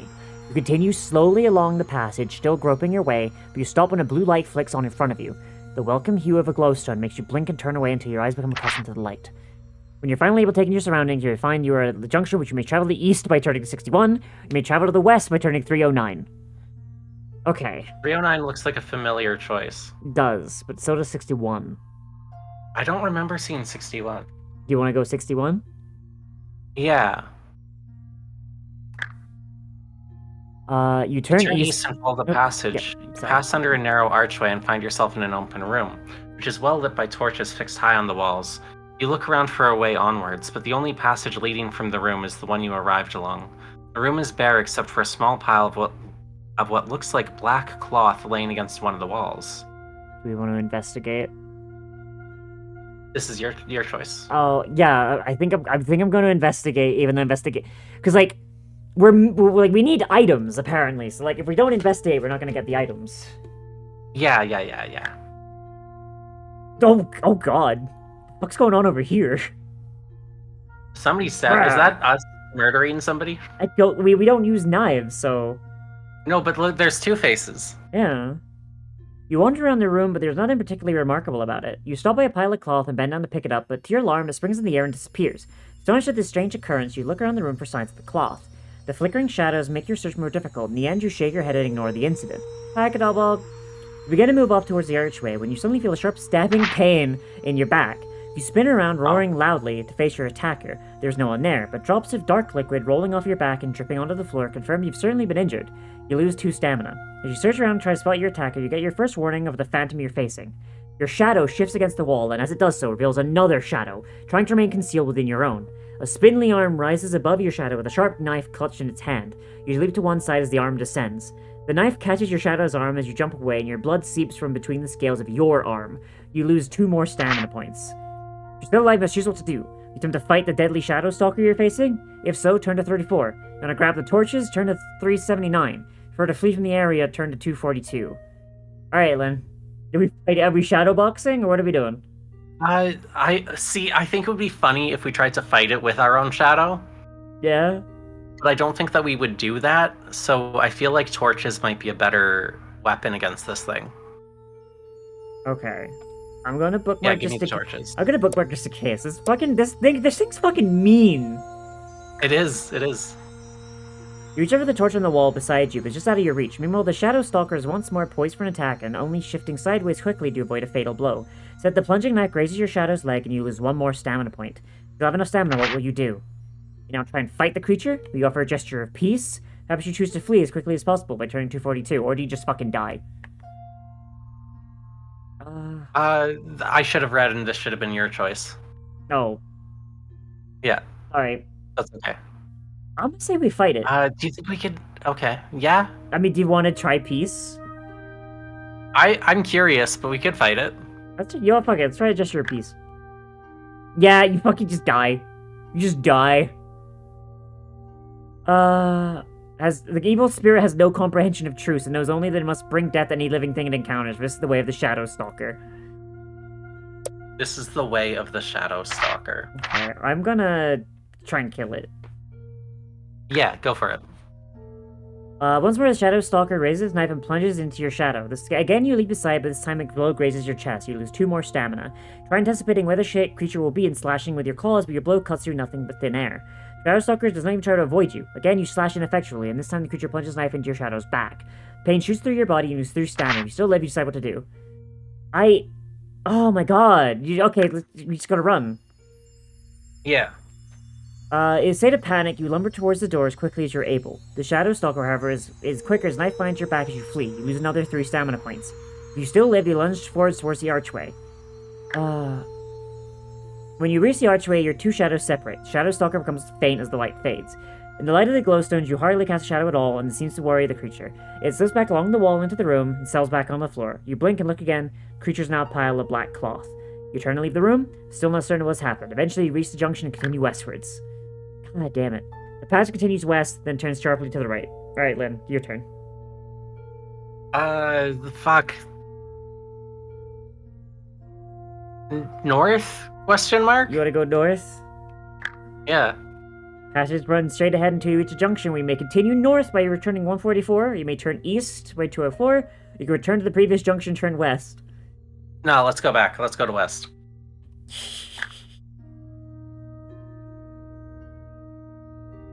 A short distance along the passageway, you stop and listen. Distant footsteps and the clanking metal warn you of creatures of some sort heading in your direction. You want to return to the junction and head north, or you continue in the direction you're heading? No, we'll fuck him up. We are at 7 health. Ah, shit! We can still fuck him up. Yeah, we'll fuck him up.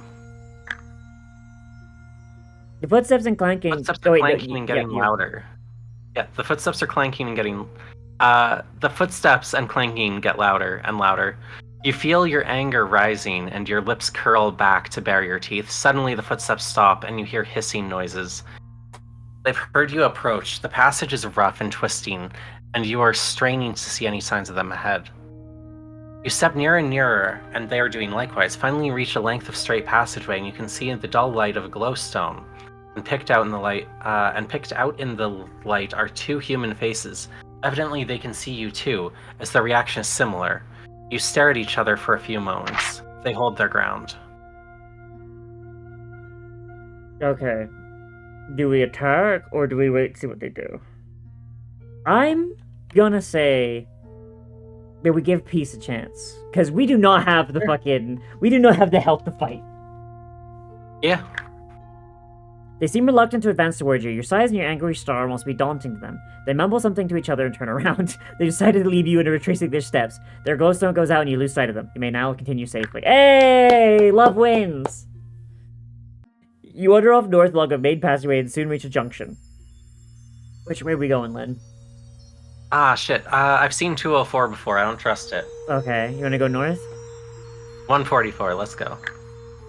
Passage oh wait, nope, that's you. Never mind.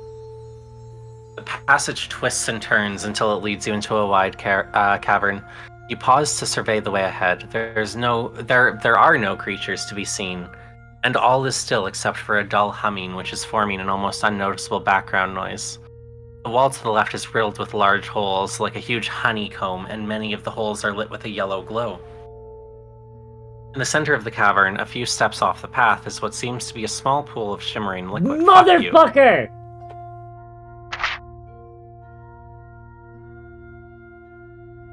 It's another pit! Do you want to pass through the chamber? Do you want to pass through the chamber? Do you want to investigate the light coming from the holes?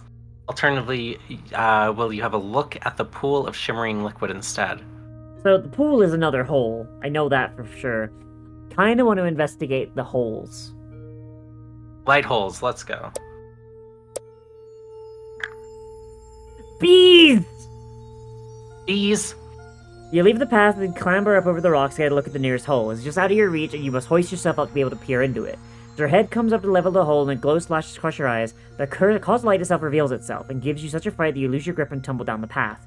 You come face to face with a huge head with grill-patterned eyes and clattering mandibles. A giant hornet launches itself from its home and swoops down upon you. Its poisonous sting aimed right at your chest. You must resolve your battle with the deadly creature. Although not strong, the giant hornet has one powerful weapon, its deadly sting. Sting does 4 points of stamina if it hits you. Oh, fuck.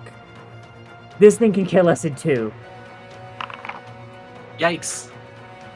Okay. Yikes. No! Luck. Luck. Ooh. Okay, it can still kill us in 2.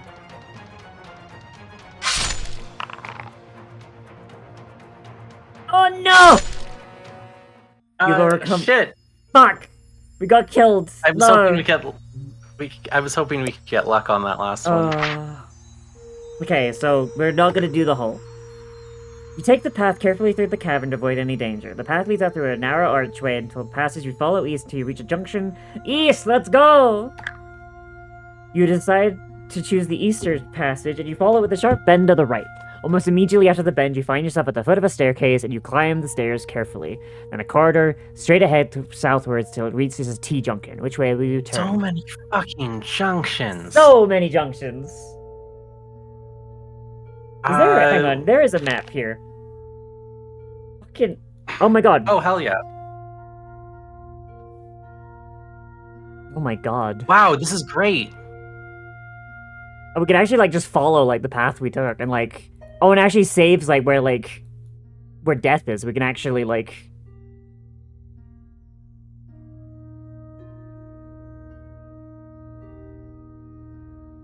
There's a plus minus if you want to zoom out.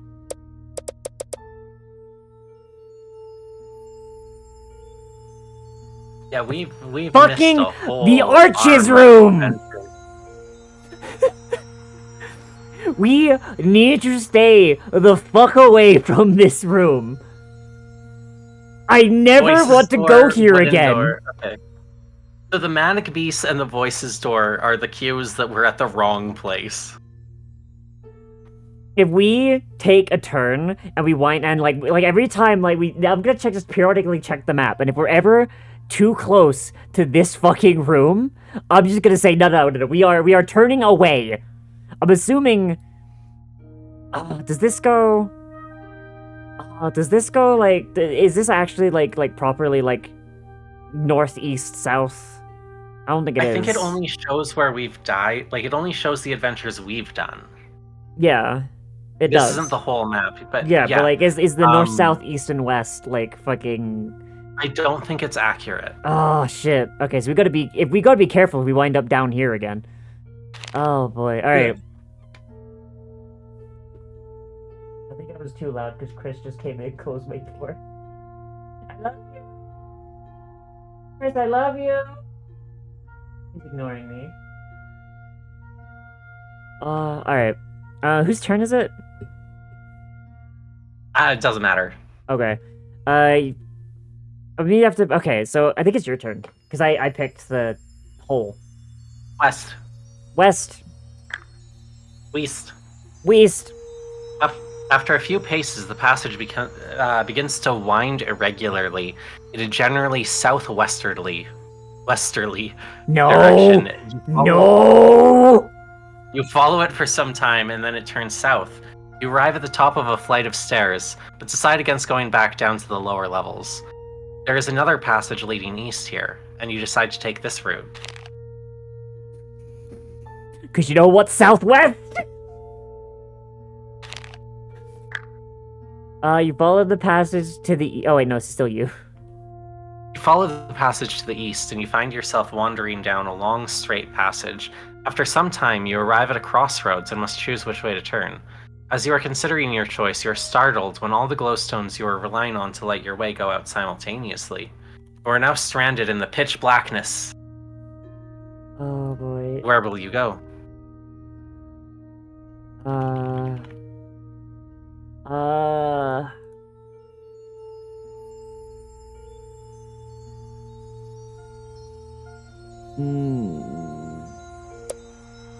I'm getting really nervous. I feel like we're really close to the fucking bad door again. I'm gonna go north. Sounds good. You stumble off awkwardly up the passage. The ground is rough underfoot and the passage is getting a little narrower. The ceiling appears to be much higher up. Eventually you reach a dead end. There seems to be no way forward. Do you grope around the wall, see whether Will you grope around the wall, see whether you can find a way of progressing? Or will you return to the crossroads and turn to the east? Perhaps you prefer to return to the crossroads and head south. What are we doing? Is this where we die in slime if I keep going forward? I don't know. I did make a bookmark, just to be safe. Yeah, let's go forward. Let's see if we can find a way of progressing. Damn it! You find no clues on how to get further along the passageway. Angry and frustrated, you stamp your heavy foot on the ground, smack the rocky wall with your scaly fist. It's not a wise thing to do. The rock overhead was loose but delicately balanced on the roof, and now the roof and walls have come crashing in on top of you. You've indeed come to a dead end in the dungeons of Zaradan Mar. This is a dick move.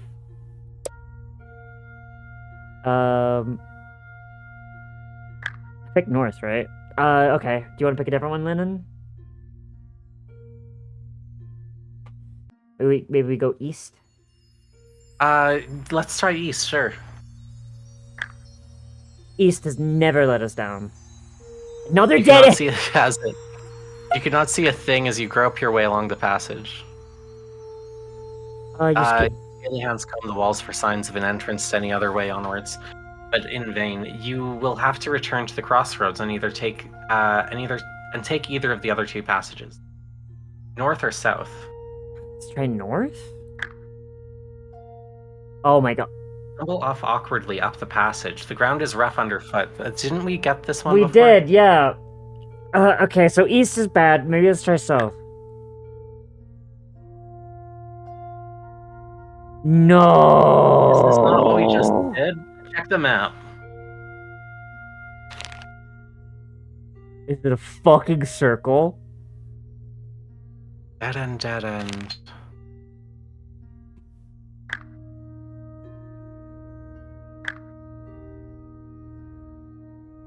It's a fucking circle. Yeah, we were already there. Lennon, it's a fucking circle. Ah!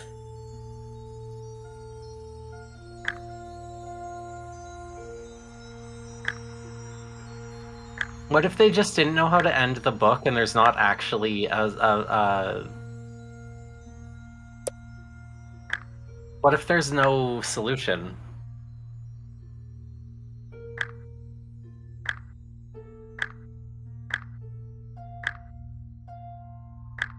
No matter what you press, it's the same things.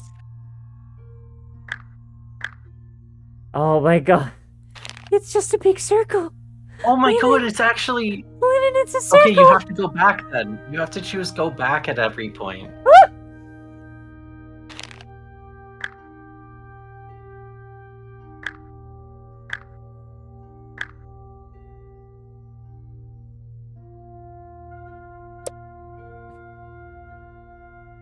Christ. Okay. Okay, so the whole shimmering liquid. I think we have Okay. to fight the wasp to get anywhere. You think? Yeah, I think the way through is through the hornet. Well, hang on, because this way is there. We went east on this one, I think. So I think maybe if we go west. Sure, try that. Okay, I'm gonna bookmark here. So we're gonna delete this one, do that one, and then we're gonna go west.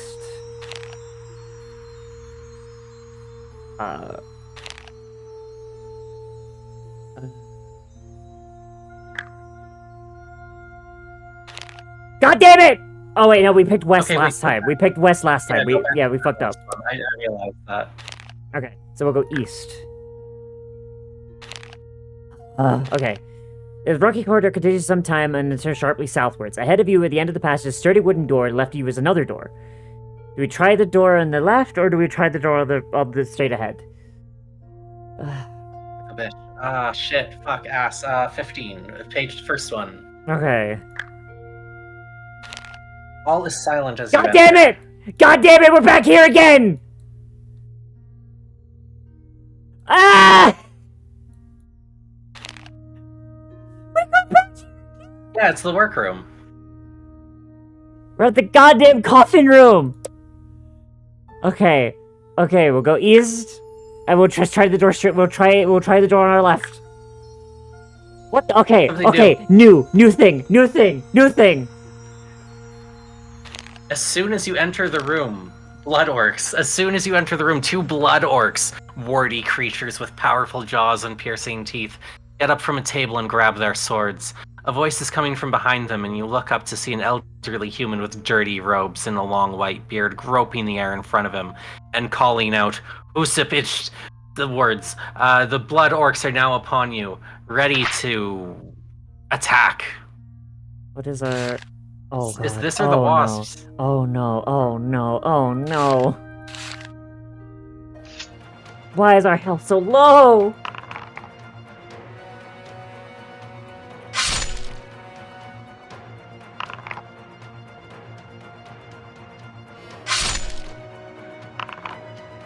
We need to pray for crits. We really do.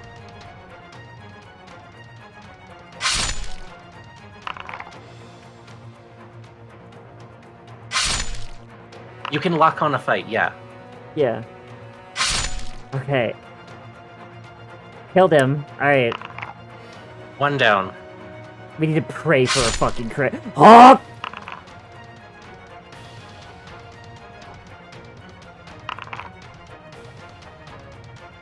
Shit, we're dead. Ah, hits. Okay, that's fine.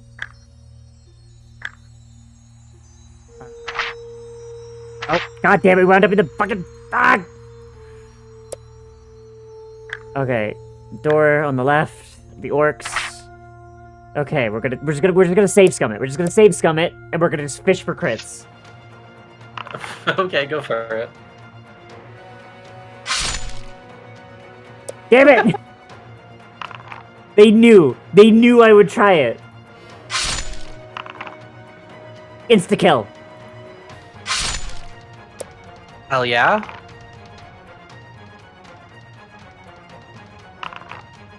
Yes! Oh, we got through. With the lifeless blood orcs lying at your feet, you turn to the human in the dirty robes. He's staggering about in fear for his life, his eyes tilted slightly towards the ceiling.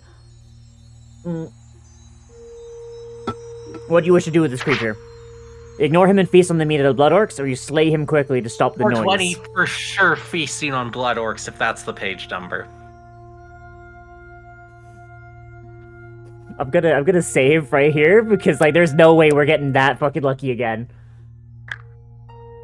You settle down on the floor and begin to feast on the fleshy legs of the first blood. Oh wait, no, this is you. Never mind.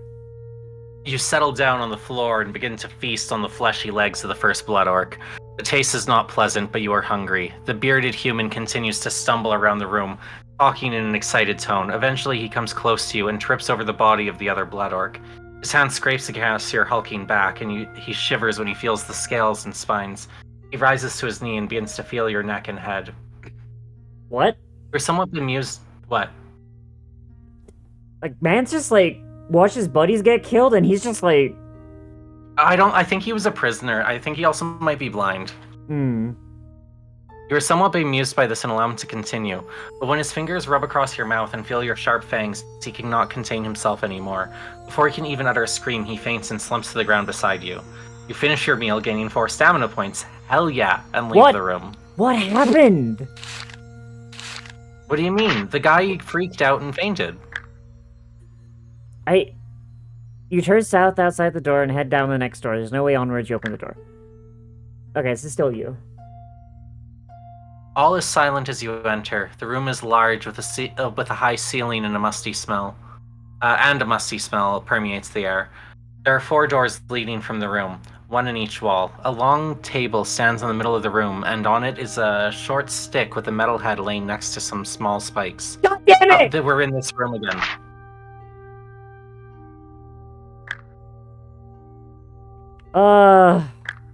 Put the boxes in the hole. Boxes in the hole. Okay. Fuck's sake. Alright. In the workroom again. Can we get back to the Hornets? I don't want to go back to the Hornets, but we could. I think they're the only room that we could get through. Oh, God. Alright. So... make another one. So, okay. So the west wall leads us to a closet that sends us through the east door. Maybe the north door? Does it just force us to go through the... Hang on.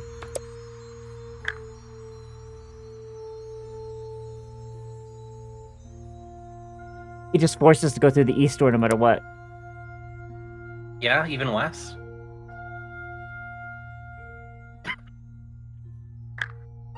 Yeah. Yeah. Fuck off.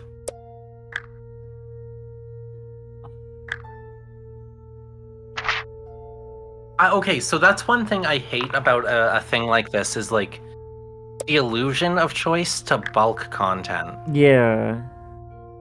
Just if you're a game master of any type, don't lock something behind a choice or especially behind a role if it doesn't actually matter. Mm-hmm.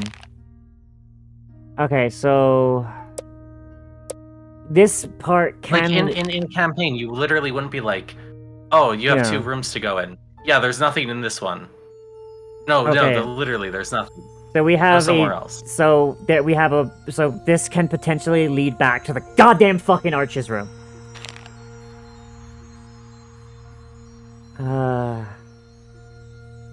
So we won't go to I think the east wall is the manic beast.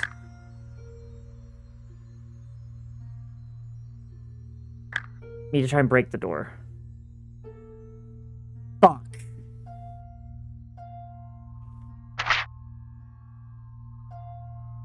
Oh wait, hang on. The door creaks as you charge. Eventually you break into the room, but not before you take 1 stamina point of damage from the sore muscles in your huge scaly shoulder. So when you have enough stamina, you find the room inside has no occupants. Instead, a single desk is surrounded on 3 sides by racks of parchments, each rolled up neatly and tied with string. A door in the east is half hidden behind the untidy racks. Do you head through the door, or do you pick up a parchment and see what it says? Okay. We are moving away. We need parchment now? We could try. Do it. God damn it. Whoa.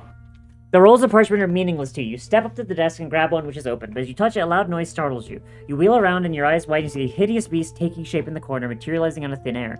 It's taller and bulkier than you, and its rough skin looks to be made not out of living flesh, but out of rock itself. Its huge fins are covered in irregular bumps, and its eyes glare at you from a furious, wide-mouthed face. The rock demon you're facing takes a step towards you and must quickly decide what to do. The creature looks more powerful than you are. Do you battle the demon, or do you escape the room? If you wish to escape, you head for the door in the east wall by turning 365, or you may head to the door in the south wall through which you entered. So, if we go back to the one we entered, we're gonna have to fucking go into the archer's room, and that will just kill us again. I don't think we have a way to solve the archer's room. All we have to do is crit to fight this demon. Alright, crit fish.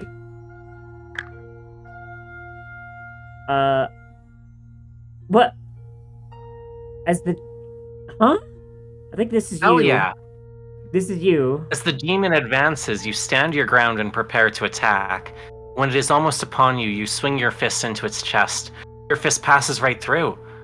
You swing again and the same thing happens. You stepped forward into the creature and thrash with both your huge fists. Your hands touch nothing, but your scaly foot comes down on a small soft object, which seems to pull away but quickly goes still.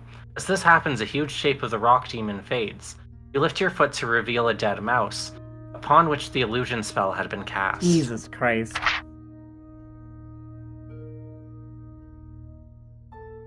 You are still unsure of what has happened, but the danger is now past and you may return your attentions back to the parchment. Alternatively, you may leave the room. I mean, we can't read, but maybe the parchment's magic or some shit.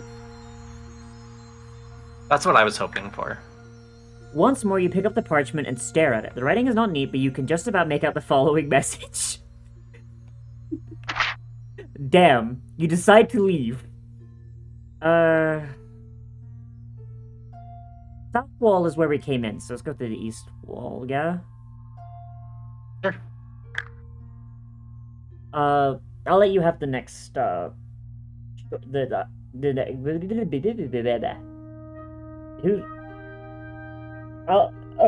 you have the next choice, because, like, I kind of made that one for you, but mostly just because, like, that wasn't really a choice. Our choice was leave or...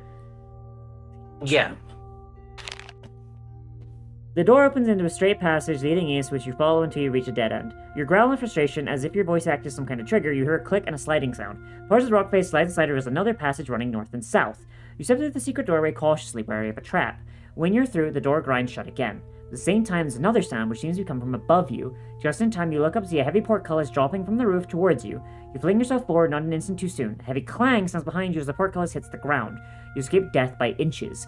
Since you hurled yourself north, the way of the south is now sealed off by the portcullis, and you pick yourself up and set off north. No. No, no, no. This has me really anxious, because it sounds very similar. Alright, Lyndon, which way are we going? I swear we've been to page 50 before. Try north.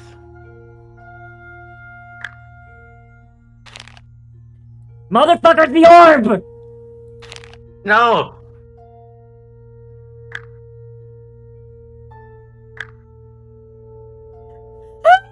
Shit!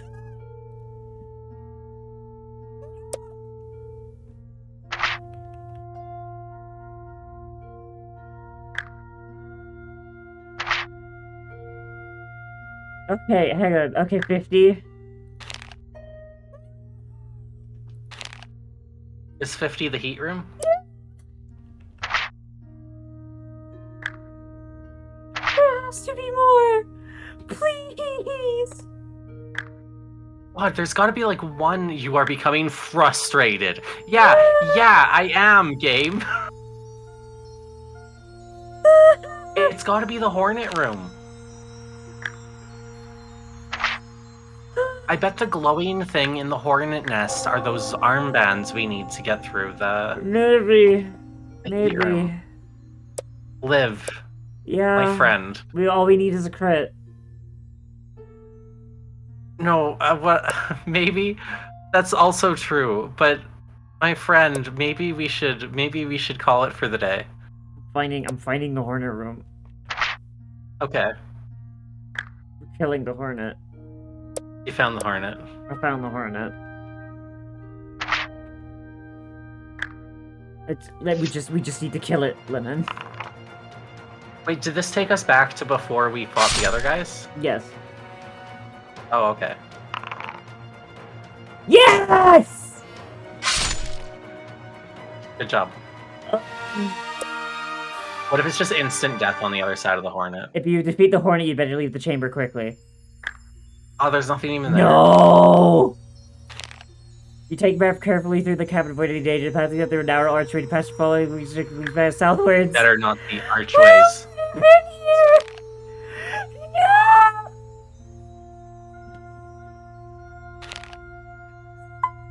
It's gotta be a trap. Okay, so our choices are Darkness Crossroads or the Blood Orgs, which lead to the human, which lead to the door, which leads to the workroom, which leads to the breach, and all leads to the heat room. There's no way out. There's no way out. Lennon, I think we made a mistake at some point in, like, towards the beginning of the game. I think we need to start over, like, next time. We absolutely, I think, do.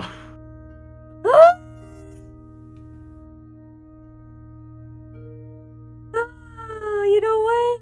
You know what? You know fucking what? Fucking... Kill me. Kill me. Kill me. Kill me. Kill me. Fuck it. Fuck it, we ball. Let's get a death screen so we can fucking start over next time.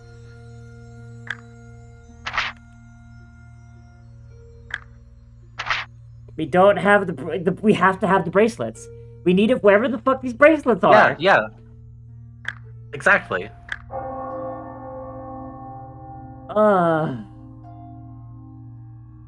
Fuck. We can also add blood bones to our list. But like I want to beat Creature of Havoc first. Oh, we're gonna beat Creature of Havoc. Island of the Lizard King sounds great. You know what the worst part about this is though? Yeah? I sound frustrated, but I have the biggest fucking grin on my face. Are you having fun? I'm having fun. I'm glad. Like, I think it's partially nostalgia because I imagine when I was a kid I had this exact same experience. It's like, all these squares make a circle, yes, but also, man, I'm having fun walking the circle. I think like a good part of the fun is figuring out what you're supposed to do, yeah. Some of it is though the fact that like a lot of our early choices aren't really choices, it's whoops, I had to roll a dice. You know? Yeah, I think there was when we got our power of choice, we should have went back for the coins. We should have gone back for the or we could have like gone back for that door that we missed.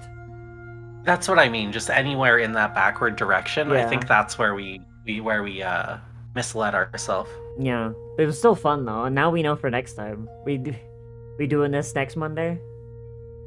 Sure, I'd love to. Hell yeah. Lennon, now since I have you here, Sassy. Yeah, what's up? What is our current like things with Sassy? Is it just playtesting and collation? Is that it? Mostly, yeah. Yeah. Like There's also like a period of just screaming intensely to yourself. Yeah, that too. Like, I don't know if there's any like rules and stuff we need to. Like, I think it's just collation and playtest at this point. I really do think that's true. Yeah, I'm bad at collation. Unless we didn't make rules for suffocation. We must have done. I don't think we have drowning or suffocation. I'll make those right now.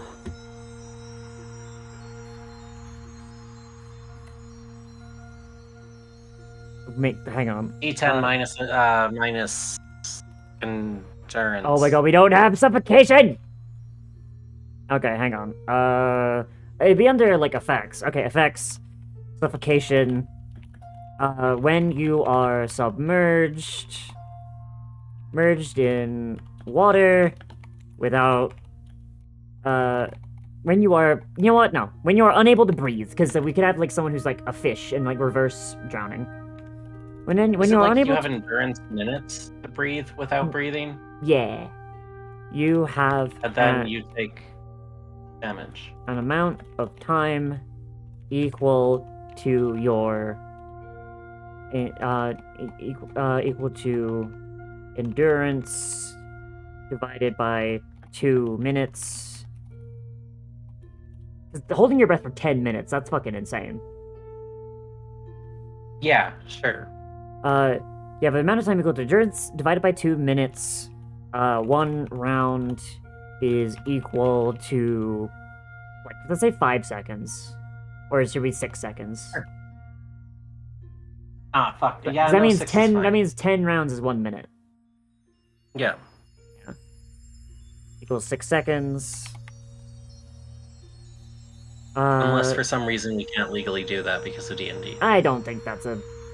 In Cyberpunk, a round is 2 seconds, but I think that's because Cyberpunk you have, like, 1 action and that's it. Yeah. Before you start to suffocate. While suffocating, take 1 wound for each turn. For each turn without breath. Making stun saves as normal. You do not take death saves while... Or should we make them take death saves if they reach mortal wounds? Lennon? I don't know. We'll have them... They'll have I'm stun... sorry, I almost fell asleep just there. Jesus. Yeah, I closed my eyes for a second, and then I'll just have it be stun saves and death saves as normal, but if it's overpowered... But if it's, like... if it's poorly balanced, then we'll just say that they only take the stun saves. Because if you're stunned underwater, you're going to die anyway. Yeah, Lina need an EP, it sounds like. Yeah, apparently. I just kind of leaned back and closed my eyes. The next thing I knew, I was half asleep. Yeah. Alright, so Lennon, do you have anything fancy happening? I've got shit all. I got nothing going on. Yeah? You can come watch me play Path of Exile in silence for hours on end. It's a good time. Are we streaming Monster Hunter at any point? We should be. I don't know when that'll be. I don't know. Give me a day. I don't have any Mystery to collabs. everybody. I don't have any collabs planned, so like literally just like hit me up on a day. I will change my schedule. Okay, I will DM you about that. Okay. So everybody, that is it. Thank you for traveling down nostalgia path with me and Linden. It will happen again. Absolutely. We are going to raid out. We are going to raid into someone. Oh, yeah. Thank you for hanging out, Jurin. Thank you for fueling the stream with pictures of cute dolls. Oh god. Who am I gonna raid? Fucking... Gibbed. Okay, so like I know there's like a super massive streamer. So like... Fuck it, it's probably like not a good idea, but... He is playing a super old game. Playing Fallout 2. Which is about the same year the books came out. Oh yeah. Yeah. So chat, we're gonna raid one of my favorite YouTubers, Jabbo. He is playing Fallout 2. And I think he's Wait, hang on. Is he quit it? Is he done? Oh no, he is wrapping up. Okay, I just saw him go back to the main menu. Damn it. Yeah, I was actually kind of looking forward to seeing that. Actually, I like watching people play Fallout 2. Fuck. All right, we'll raid Jing. So Jing, formerly known as Kobold Sprig, is making D&D homebrew. It looks like. So once again, in character for our vibe. Yeah. Hell yeah. So, Jing, formerly Sprig, is currently rebranding from a kobold to a human kobold thing. I don't know exactly what the lore on that is, but big titty librarian. The model is not there yet, but it will be there soon. Jing is a close friend of mine, so hopefully you are all nice to her, or else I know where you live. I will see everybody tomorrow, and we'll be doing something. I don't know what it is. I don't remember what I said it as, but you can find my schedule on my blue sky. Bye-bye, everybody. Bye, chat.